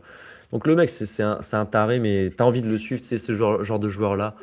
T'es content de les voir en NFL, tu vois, ces gogoles là, mais tu les adores. Ils sont géniaux, franchement. Et Malik Neighbors qui revient, donc on est content de voir ces joueurs-là. Malgré tout, moi, je suis pas trop fan de Harbaugh. Ouais. Enfin, je suis pas le plus fan de Harbaugh. Alors, je trouve que c'est bien pour les Giants dans un premier temps, mais c'est pas l'avenir pour moi. T'as l'impression que c'est un peu une phase de transition, donc c'est peut-être pour restructurer l'équipe, pour essayer de les amener dans un espèce de mood où c'est une équipe qui, ok, peut essayer de se battre chaque année en playoff. Après, voilà, je suis pas fan de, par exemple, ce qu'il a apporté en coordinateur offensif. Matt Nagy, pour moi, je n'ai jamais été fan de Matt Nagy. Il a fait, l'année dernière, on l'a vu aux Chiefs, c'était pas beau les Chiefs l'année dernière. On l'avait vu aux Bears précédemment, c'était pas beau. Enfin, j'ai jamais été trop fan de Matt Nagy en tant que coordinateur offensif. Donc, sachant que le principal problème de cette équipe des Giants, c'était l'attaque. Je vais encore avoir mes gros doutes sur cette escouade-là. Alors, ouais, tu as essayé de ramener des Calvin Austin de Pittsburgh, tu as dû ramener du Odell Beckham, Juju Smith-Schuster. On se croirait dans Madden 19, tu vois. Non, donc, moi, il y a un moment donné où faire du neuf avec du vieux, c'est pas non plus ma philosophie. Ouais. Mais tu prends quand même un premier tour pour ta O-line avec Francis Mauigoa. Écoute, ça peut renforcer ton escouade qui est défaillante depuis plusieurs années maintenant. Et un Isaiah Likely peut apporter quand même des belles choses sur le poste de tight end. Donc voilà, tu as des cibles, tu as des motifs d'espoir, mais niveau côté rassurant, je trouve qu'il y a d'autres équipes qui sont bien plus rassurantes qu'eux. Et comme tu l'as dit très bien, grosse division, ça va être compliqué de se battre et de faire quelque chose dans cette NFC East. Même si tu as une grosse défense et que tu as des joueurs qui sont là pour essayer de progresser encore plus. On pense à Abdul Kader, on pense au premier tour Harvell Reese qui a des grosses attentes le concernant. Voilà, tu perds Dexter Lawrence en plus sur ton intérieur de D-line. Donc ton intérieur de D-line est quand même un peu dépeuplé, ou en tout cas tu as moins de profondeur, même si un DJ Reader vient renforcer les squads. Voilà, je suis comme toi. Circuler, il n'y a rien à voir. C'est une équipe qui va pas faire de tanking parce que le plancher est trop haut pour moi, mais ça va être très short. Ça va être short pour aller accrocher un wagon en playoff. Désolé, Trey. Voilà, on a jugé un peu durement ton équipe, mais ça va clairement pas nous emballer cette année. Peut-être que toi non plus. Du coup, tu pourras continuer à nous faire des miniatures merveilleuses. Exactement. Allez, on continue dans la division. On va désormais parler des Eagles. Et les Eagles, petit désaccord. Écoute, je te laisse commencer là-dessus. Je suis curieux de savoir pourquoi tu les mets dans le tiers que tu vas nous annoncer maintenant. Alors moi, ça s'est joué à peu, mais je les mets en favori. Parce que je trouve quand même c'est une équipe qui a beaucoup de talent toujours sur toutes les lignes. Une équipe encore jeune défensivement, et tu regardes l'équipe qui a gagné le Super Bowl, bah, les joueurs qui sont là ont pris 2 ans de plus, donc ils ont des années d'expérience en plus. C'est une équipe qui a eu un départ important, on va pas se mentir, avec AJ Brown qui est parti, mais je trouve qu'il a très bien rebondi avec Mackay Lemon qui est venu renforcer cette escouade de receveurs. J'attends un Devonta Smith, une grande saison de sa part. Pour moi, ça peut être la saison de l'avènement pour lui. Lui qui est l'un des meilleurs wide receiver 2 de la NFL. Je pense que c'est un joueur qui a le talent pour être un wide receiver 1 dans cette ligue. C'est quand même un joueur qui a été Iceman, auteur d'une saison incroyable à Alabama à l'époque. Il a tout le talent du monde. Je suis convaincu que c'est un joueur qui a vraiment la place pour s'imposer en tant que le cible numéro 1 de cette équipe. Tu as un Dontavion Wicks qui arrive aussi pour renforcer et remplacer un Jan Johnson qui est parti cet été. La O-line a été renforcée gentiment, surtout dans les rotations. Ouais. Et je pense que c'est les dernières saisons de Lane Johnson. Donc je crois encore peut-être en l'avènement, tu vois, enfin en tout cas le retour d'un Lane Johnson au plus haut niveau pour sa dernière saison. Et au retour peut-être à une forme convenable d'un Mailata et d'un Dick Carson, qui l'année dernière était un peu moins en dedans. On le voyait de toute façon dans les touches-push qui réussissaient un petit peu moins bien que les années précédentes. Et Jalen Hurts, c'est toujours là. Donc c'est un joueur qui a été MVP du Super Bowl. Peut-être aussi, il s'est rendu compte que sa saison dernière n'était pas suffisante et que tu as une défense qui potentiellement peut t'amener au Super Bowl, qui est forte sur toutes les lignes. Donc pour moi, c'est une équipe qui coche beaucoup de cases. Mais j'entends le scepticisme qu'on peut y avoir et les doutes et les craintes qu'on peut avoir sur cette équipe-là pour les mettre dans le tiers des favoris, ça je l'entends. Écoute, je trouve que tu as bien résumé tous les ingrédients de cette équipe et c'est exactement pour ça que je les ai mis sur un malentendu. Je trouve que la perte d'AJ Brown est quand même conséquente, même si sa connexion avec Jalen Hurts n'était pas toujours la meilleure. Hein. Je pense on l'a vu, il s'en est régulièrement plein, AJ Brown. Mais ça reste un receveur élite qui est remplacé par un rookie. Et tu l'as dit, c'est 2 ans de plus, c'est 2 ans d'expérience, mais c'est 2 ans dans les pattes, et notamment pour la O-line. Je pense que cette O-line qui a déjà été friable l'année dernière, notamment à cause des blessures, mais du coup, il n'y a pas de raison que ça s'arrange forcément, va pas être beaucoup plus rassurante cette année. Et en fait, cette O-line, c'est quand même un peu la base de leur jeu. S'ils veulent pouvoir avancer sur le terrain et notamment exploiter les compétences d'un Saquon Barkley, tu as besoin d'une O-line ultra performante. L'année dernière, Saquon, il fait une saison moyenne, très moyenne même pour ses standards, parce que la O-line ne tourne pas bien. Et malgré tout le talent qu'il y a en défense, les Eagles sont quand même un peu souffert. Donc, je ne pouvais pas les mettre à côté des Rams. Et tu vois, en termes de talent global du roster, j'arrive du coup presque à m'emballer plus sur les Bears. Défensivement, quand même, tu as un backfield défensif qui reste monstrueux. Tu vois, tu as Quinion Mitchell, tu as du Cooper DeJean, tu as D-line. Reste quand même, ton front fort est quand même excellent. Et tes linebackers, c'est Jalen Campbell, Zach Bone qui sont parmi les meilleurs à leur poste. Je pense que ça reste quand même au-dessus, tu vois, en termes de plafond pour l'instant. Après, les Bears, c'est une équipe jeune, donc potentiellement, tu peux avoir des surprises aussi. Ouais, en fait, c'est ça. C'est aussi la courbe des Eagles. Je vois pas une courbe où ils reviennent à leur niveau du Super Bowl. Et est-ce que l'année dernière, c'était qu'un coup de mou lié aux blessures ou est-ce que ça va se confirmer? Mais je vois plutôt une pente descendante. Et voilà, j'avais du mal à les mettre tout en haut, mais écoute, comme tu l'as dit en introduction, tu as hésité entre les deux. Moi aussi, j'ai hésité entre les 2 tiers. Donc, tu me dis, je suis prêt à les mettre dans les 2 paquets. Mais après, moi, je crois aussi, ils ont changé de coordinateur offensif. Ils sont partis sur un Sean Mannion qui a jamais exercé cette position-là, moi qui était un ancien joueur, mais qui a été quarterback coach, je crois, du côté des Packers l'année dernière. Et Jordan Love a fait sa meilleure saison en carrière. Donc bon, je peux me dire que voilà, un Jalen Hurts peut peut-être passer un next step aussi dans cette escouade offensive. Donc moi, j'aurais tendance à dire, on les met en favori. On Allez. s'assure un peu, voilà, les fans des Eagles, comme ça, ils seront contents. Et sur le prochain, s'il y a une petite discussion, voilà, je te laisserai la main. Ça me va très bien. Mon combat n'est pas encore arrivé. Tu le teases là, le combat, depuis longtemps, là, et les gens, ils sont pas prêts, là. Écoute, on va parler maintenant d'une équipe qui a quand même une importance toute particulière à l'arrivée de cette saison, les champions en titre, les Seattle Seahawks. Je vérifie ce qu'on a mis, mais je pense que sans surprise, nous les avons mis tous les deux, tout en haut. Ça me paraît assez logique. On parle quand même d'une équipe donc, qui vient de remporter le Super Bowl, qui n'a pas eu de pertes genre drastiques. Ils ont perdu Kobe Bryant, le Boye safety. Maffei aussi, en edge rusher. Ouais, deux joueurs côté défensif, mais je trouve que les Seahawks, c'est une équipe qui travaille plutôt bien depuis 3-4 saisons. En fait, depuis qu'ils se sont débarrassés de Russell Wilson, ils travaillent quand même assez bien. Et en fait, j'avais pas de raison de pas les mettre là-haut. Ils sont quand même vachement dans la continuité. Darnold, ça a fonctionné. On est quand même sur un projet qui a déjà fait ses preuves. Et pour eux, voilà, j'ai réfléchi vraiment à l'inverse des autres. C'était est-ce que j'ai des grosses raisons de penser qu'ils ne pouvaient pas réitérer les performances de la saison dernière? La réponse était non pour moi, donc je les ai mis tout en haut.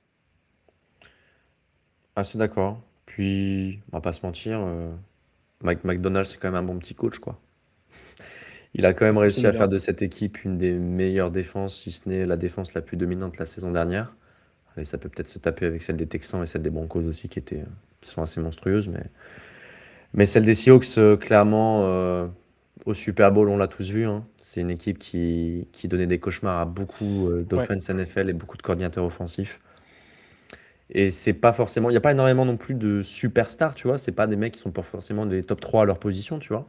Ça peut peut-être se discuter avec un Devon Witherspoon Ou ou peut-être JSN.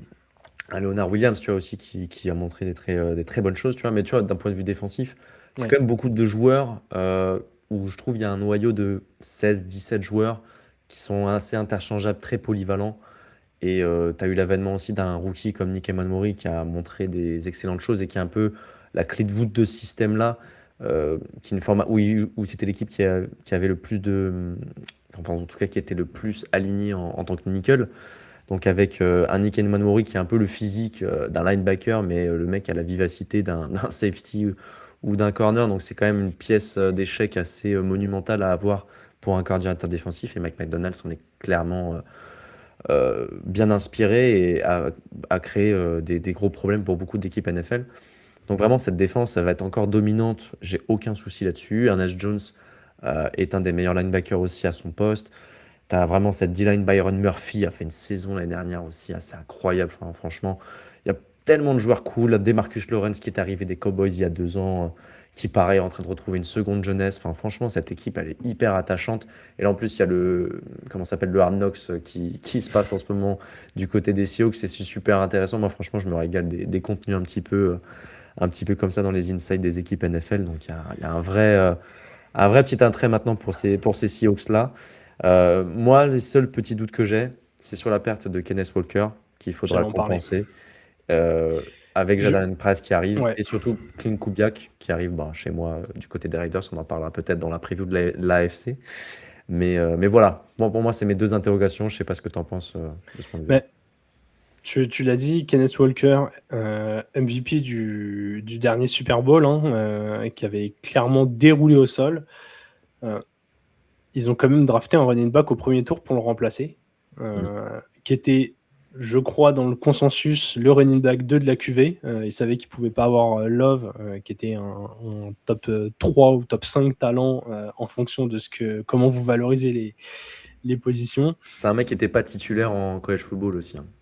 Bah, il était derrière Ouais, il était Love, si derrière je dis pas de Love, de toute conneries. façon. En fait, c'était le Voilà. coéquipier de Love. Donc, Et Kenneth Walker, à la base, au moment de sa draft, je crois qu'on le voit pas non plus comme un. On le voit comme un bon running back, mais on le voit pas comme un alpha. superstar, Enfin, ouais. Ouais, c'est voilà, ça. c'était pas Gency ou quoi que ce soit.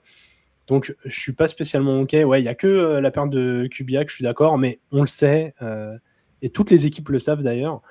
Quand tu fais un gros run de playoff, tu sais que tes coordinateurs vont être demandés, tu sais que tu as des chances de les perdre, et je pense que au bout d'un moment, quand tu travailles bien, et les Seahawks travaillent bien, t'anticipes un minimum. Voilà. C'est un peu comme les Rams. On va plutôt chercher quels pourraient être les bémols. Voilà, on les a pointés. Mais très clairement, ce sont des favoris plus que logiques pour le titre. Mais c'est une équipe, je finis juste là-dessus, mais quand tu compares avec les Rams, l'effectif, je trouve, est quand même moins impressionnant. Ouais. Mais malgré tout, tu as quand même. Déjà, ils connaissent le parcours. Ils ont l'ascendant psychologique sur les équipes qu'ils ont battues en playoff. Et je trouve qu'il y a une identité dans cette équipe, tu vois. C'est une équipe qui a un peu la culture de la gagne. John Schneider, le GM, a réussi quand même à instaurer depuis plusieurs années maintenant une culture de la gagne. C'est une équipe qui très rarement fait des saisons négatives, tu vois. Ouais. Donc c'est une équipe que tu vois très régulièrement en playoff et qui est compétitive. Et avec un Mike McDonald qui est un génie défensif comme rarement en NFL, bah, tu as un plancher maintenant qui, minimum pour moi, c'est du 11-12 victoires, quoi. Ouais, je suis assez d'accord. Et quand ton plancher il est là, allez, ton- même genre t'as une blessure d'un joueur, 3-4 semaines, un peu relou, tu tombes à 10 victoires, genre personne n'a envie de te jouer en playoff quand t'es champion en titre et que t'arrives armé en playoff, quoi. Clairement. Nous allons parler des Tampa Bay Buccaneers. Et là, c'est le deuxième grand écart que nous avons après les Falcons. Puisque tu les as positionnés dans le tiers sur un malentendu, là où moi je les ai mis dans circuler, il n'y a rien à voir. Et j'avoue, quand j'ai vu ça, j'étais très curieux d'avoir tes arguments. Moi, je suis choqué que tu les mettes aussi bas. Je vais être honnête, franchement, moi en fait, je suis hype. Moi, je t'explique, je suis hype. Mais Ok, vas-y, j'allais attends, dire, vas-y. ouais, si tu veux, je commence. Mais vas-y, commence en vrai. Pourquoi tu les vois si bas? Parce que moi, ça m'interroge un petit peu. Mais vas-y, je t'en prie. Écoute, je trouve que bon, déjà, Baker Mayfield, il est en année de contrat et on part sur un mec qui vient de perdre Mike Evans. Quand t'es quarterback et qu'on t'enlève un peu ton receveur numéro 1 cible star, je trouve ça compliqué. On a un corps de receveur où il y a donc Egbuka, très gros talent, ça j'en doute pas, mais qui a quand même déjà des soucis de blessure. Chris Godwin, de retour de blessure, mais qui pareil a eu quand même sur ces 2-3 dernières saisons un paquet d'ennuis physiques. Et après, receveur 3, tu vas avoir une bagarre entre Macmillan et Hurst. Je trouve les squads pas folles. La O-line, il y a des très bons talents et aussi quelques trous. Au sol, Bucky Irving a été quand même bien blessé la saison dernière. Et est-ce que c'est un joueur injury prone? Est-ce que c'est de la malchance? À voir. Ils ont perdu Rashad White derrière. Ils ont pris Gainwell pour compenser poste pour poste. Je trouve qu'il y a une sorte d'incertitude. Alors peut-être qu'ils vont juste avoir un monstre à 3 têtes avec Sean Tucker derrière. Mais j'avoue que l'incertitude autour d'Irving ne me rassure pas. Et surtout, défensivement, moi, c'est là où je ne suis pas du tout satisfait. Il y a eu un peu de renfort, mais je m'attendais à ce que pour reprendre l'hégémonie sur cette div, ça investisse fort dans la défense. On l'avait dit l'année dernière, tu pouvais pas avoir ton meilleur pass rusher, Yaya Diaby, ça pouvait pas être lui. Tu peux pas être une équipe qui gagne avec Yaya Diaby en meilleur pass rusher. Et je trouve que les squads, malgré l'intersaison qui est passée, elle est encore trop légère. Tu as Anton Winfield derrière. Vraiment, cette équipe m'emballe pas et j'ai l'impression que cette année, c'est l'équipe où tout va mal se passer. C'est mon gros ressenti. Vraiment, je n'y crois pas du tout. Je trouve que la continuité et la progression tranquille des Saints et le niveau de talent qu'il y a chez les Falcons, qui pour moi est supérieur à celui des Bucks, vont suffire. En vrai, je vois ce que tu veux dire quand tu dis que tu envisages un scénario un peu catastrophe. Parce que déjà, je trouve que dans le training camp, les petits échos qu'on a, Baker Mayfield est quand même pas content de pas signer son contrat. Et j'ai un peu l'impression que ça peut créer une mauvaise atmosphère. Et en plus, tu as Vita Vea qui demande son trade aussi. Ouais. Donc, c'est vrai que sur ton argumentaire, j'entends le côté, ça peut être un peu catastrophe, etc. Malgré tout, moi, je suis optimiste sur cette équipe. Parce que Baker, déjà, je crois en Baker. Je suis un pro Baker. Moi, j'aime beaucoup le caractère du bonhomme. Je trouve que c'est un joueur qui a été abandonné trop tôt par les Browns à l'époque, alors qu'il avait quand même montré des belles choses et qu'il les avait emmenés en playoff. Sur les squads de receveurs, je trouve que. Enfin, je peux entendre le côté, la perte de Mike Evans, etc. Mike Evans, malheureusement, il a quand même un âge qui avance quand même assez fortement. Et un Godwin, pour moi, n'est pas aussi fini qu'on le pense. Je pense que Godwin a encore des belles années devant lui. Il n'a que 29 ans ou 30 ans. Je pense qu'il a encore 2-3 bonnes saisons potentiellement devant lui, à voir comment il revient de sa blessure. Mais on revient quand même aujourd'hui assez bien des blessures qu'il a eues. Je crois que c'était les ACL. Donc, Pour moi, normalement, tu peux revenir à 100%, pas de souci là-dessus. Et un Jalen McMillan, j'avais des belles attentes, surtout après sa première saison, où il avait montré des très belles choses.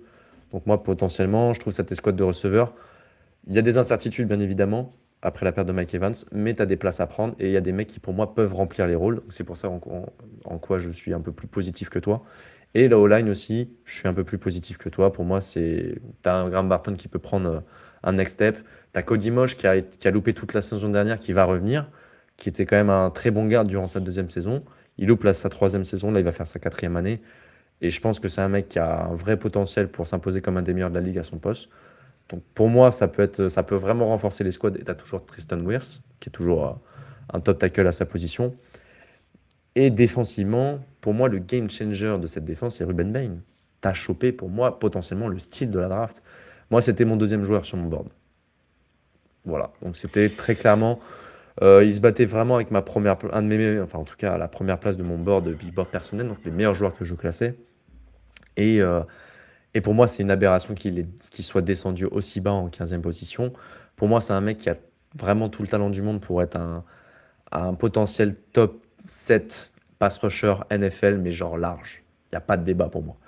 Juste après, Ouais. on parle de Brad T-Rex. Ok, ça peut faire défaut, mais par contre, les gars, Le franchement, fameux. regardez les tapes, mais c'est une puissance assez folle, un premier pas extraordinaire, des counter moves à foison. Le mec, il a une technique assez folle.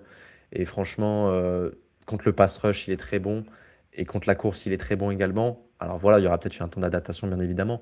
Mais pour moi, c'est un mec qui renforce complètement ton pass rush. Et à l'opposé, tu as Yaya Diaby qui est toujours là, qui va t'apporter.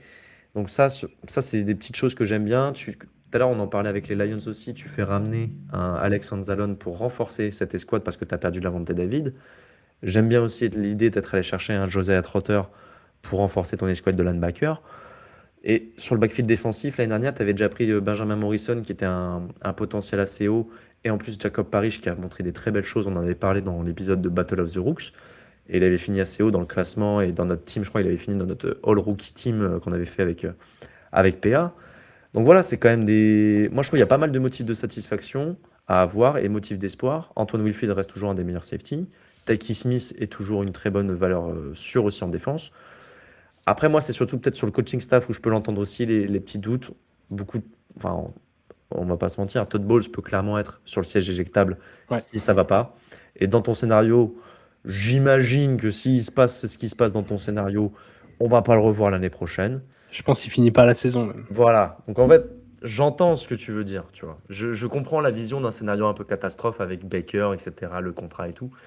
Mais je me dis, vas-y, on va essayer d'être positif avec cette équipe des Bucks. Il y a quand même des choses jolies à voir. Donc, Mais donc on tu essaie. les mets au niveau Niners, Bears, Cowboys, Lions. Moi, Peut-être je m'enflamme parce que la défense, tu vois. Je me dis, vas-y, il y a peut-être un truc. Mais en vrai, t'es si très tu haut veux, sur Bane. on tranche et on les met dans le Steelers. Genre, il n'y a rien à espérer.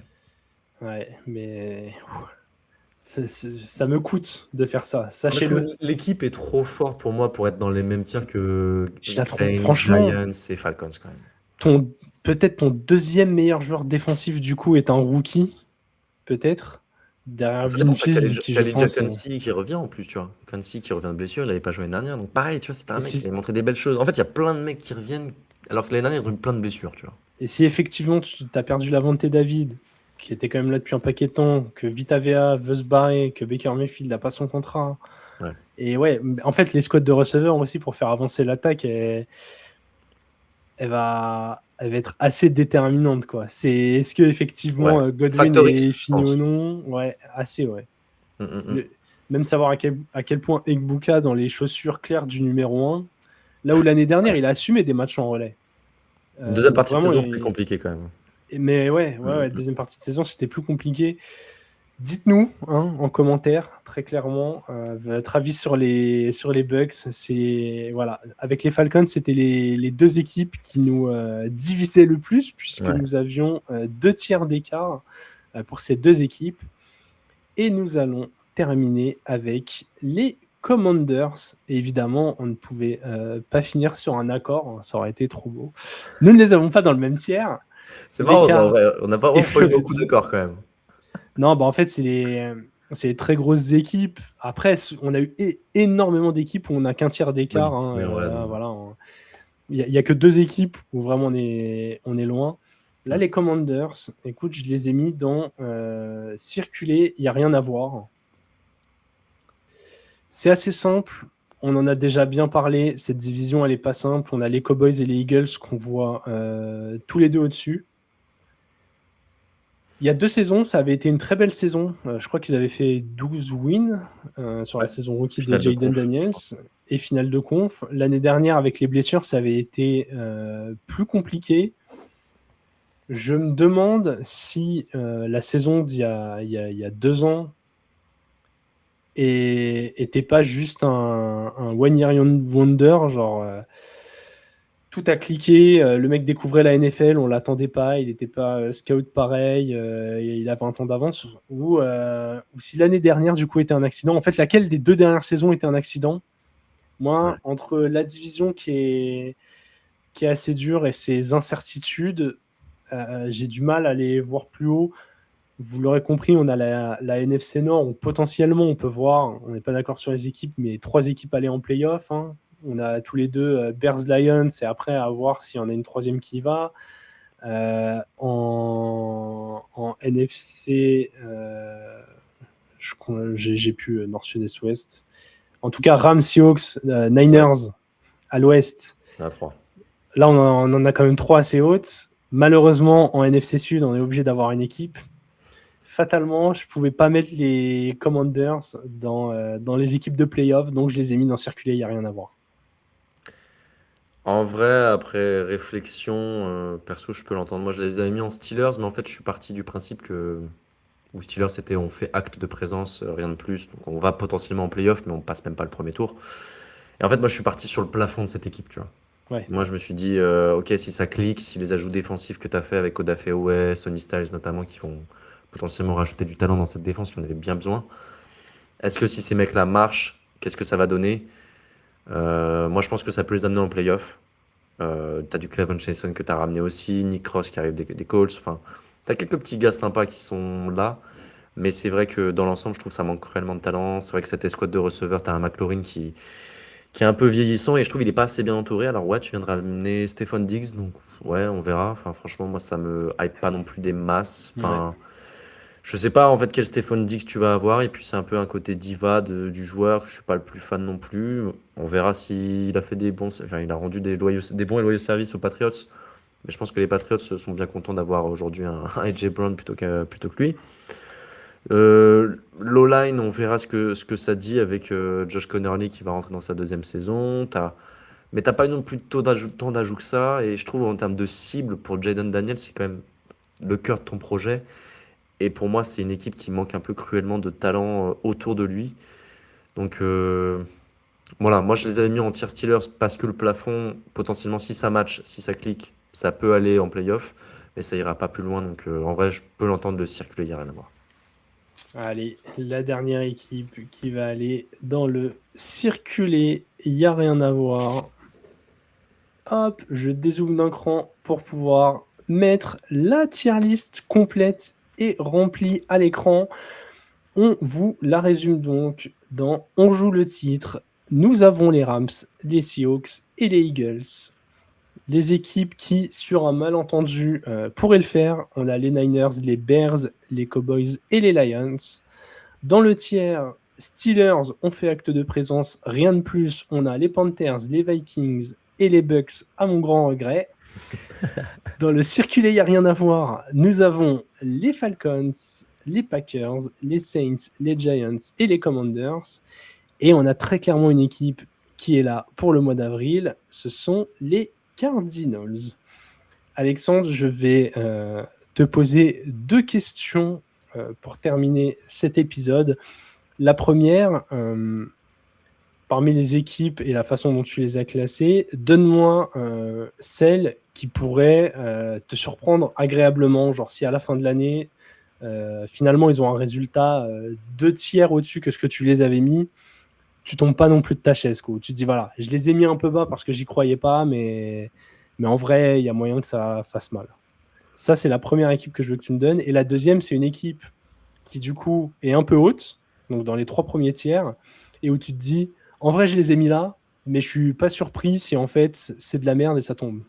Hmm. Alors pour la première question, donc celle où elle peut me surprendre par rapport à ce que moi j'avais mis, hein, parce Ouais. que là on s'est un peu accordé, etc. Moi en vrai ce serait les Vikings qui, tu vois, moi je les avais mis dans circuler, il n'y a rien à voir. Je pense que c'est une équipe, voilà, si Kyler Murray en fait ça match et que ça marche bien, c'est une équipe qui peut aller en playoff et potentiellement pourquoi pas faire un petit run, tu vois, genre 1 ou 2 victoires, ce serait déjà énorme. Donc voilà, c'est une équipe qui pourrait me surprendre à l'avenir. Et par contre une équipe où peut-être je me suis enflammé, et ça je veux bien l'entendre. Potentiellement, c'est les Buccaneers. Buccaneers où potentiellement je me suis enflammé et en fait ça fait pchit et en fait ça fait 7 victoires. Ça va pas en playoff, il n'y a rien à voir. Voilà. C'est un peu ces deux équipes-là qui sont un peu mon baromètre de la saison sur ça. En tout cas sur cette conférence NFC. Ok. Et Écoute, toi, tu partais sur quoi, toi? bah, Juste par curiosité? je te rejoins sur une des deux équipes, les Vikings. Les Hmm. Vikings, moi je vois très clairement Kyler Murray capable de faire une saison genre top 8 candidat MVP. C'est une équipe qui est très bien coachée, qui a quand même des joueurs de talent. Et si demain les Vikings, au bout de 6 semaines, ils sont en 5-1 et on se dit, attends, en fait les Vikings ils jouent le titre, je tombe pas de ma chaise. Franchement, je vois un chemin où ils deviennent très très chiants à jouer. Ils ont Ouais. quand même des talents de ouf dans cette équipe. Et le coaching staff est bon, je Ouais. trouve aussi. Et à l'inverse, l'équipe où je me dis, on leur donne trop de crédit tous les ans peut-être, putain, c'est les Niners. En fait, je vois qu'on les a mis... Je pensais d'ailleurs que c'est une des équipes où il y aura un peu de discussion. Quand j'ai vu, on les a tous les deux mis sur un malentendu. Ouais, Kyle Shanahan quand même. Kyle Shanahan ouais. quand même. Tu vois. Mais CMC... Il est pas tout jeune, hein, c'est sûr, hein. Ouais, et puis il a eu une charge de travail. Il y a beaucoup de choses qui sont sur ses épaules quand même. Hein. Je crois qu'il a Même si... quasiment 500 genre portées et réceptions. Je crois. C'est énorme à Ouais, son c'est âge dingue. et après ce qu'il a déjà vécu et les blessures qu'il a eues. Genre, faut pas refaire la même chose cette année, les gars. Kittle qui a été blessé, tu sais pas comment il revient. Bossa, Warner, ils ont été obligés de ramener Debo. Enfin, Greenlow ouais. aussi. Greenlow aussi, Ouais, il est revenu. Greenlow aussi. Ouais. Franchement, moi, c'est l'équipe où Ouais, voilà, je capte, ouais. clairement, je tombe pas de ma chaise si ça se passe mal pour eux. Je l'entends. Mais en tout cas, pour conclure vite fait sur cette NFC, je sais pas toi, mais moi, pour moi, je trouve que c'est ultra homogène. Pour moi, voilà, il y a 2, 3 favoris assez identifiés. Mais derrière, la lutte pour les playoffs, ça va être très sympa à suivre. Parce que là, selon notre classement, tu vois, alors, je regarde les 2 premiers tiers. Il y a 7 équipes. Mais il faut pas oublier qu'il y a forcément une équipe de la NFC Sud qui va avoir une place. Donc là, potentiellement, entre Niners, Bears, Cowboys, Lions, une équipe ne va pas en playoff. Tu Ouais. vois. Et c'est quand même des équipes, alors que sur le papier, ultra solides, tu vois. Donc franchement, la NFC cette année, elle est ultra costaude et je trouve ça renverse un petit peu ce qu'on disait de ces dernières années avec la FC, tu vois. Pour moi, la NFC est bien plus compétitive maintenant que la FC maintenant. Ah ouais, non, mais très clairement. Hein. Ouais, franchement, ça bosse bien. Yes. Écoute, c'est la première, c'est la reprise. J'essaye d'enlever la fenêtre qui est à l'écran. Ça ne fonctionne pas. Je vais pas forcer, vu qu'on arrive en fin d'épisode. Ah la cool, hein. C'est la reprise, hein. Ouais, et voilà, exactement. On est en rodage, on est en pré-saison aussi.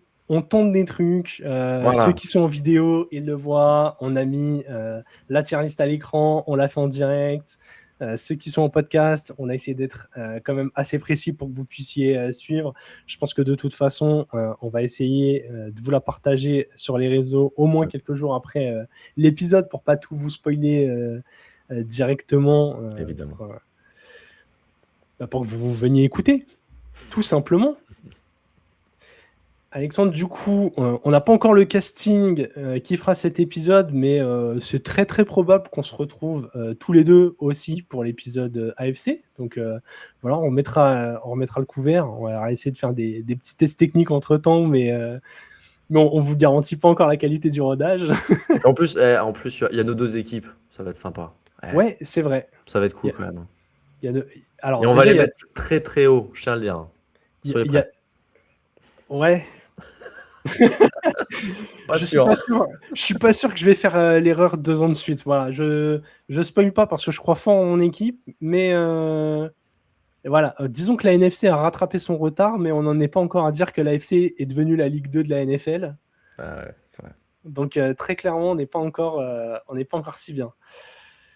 Donc voilà, prochain épisode, ce sera la tier list AFC. Merci Alexandre pour cet épisode. On se retrouve très rapidement pour le suivant. En attendant, on vous souhaite une bonne journée ou une bonne soirée et vive le football.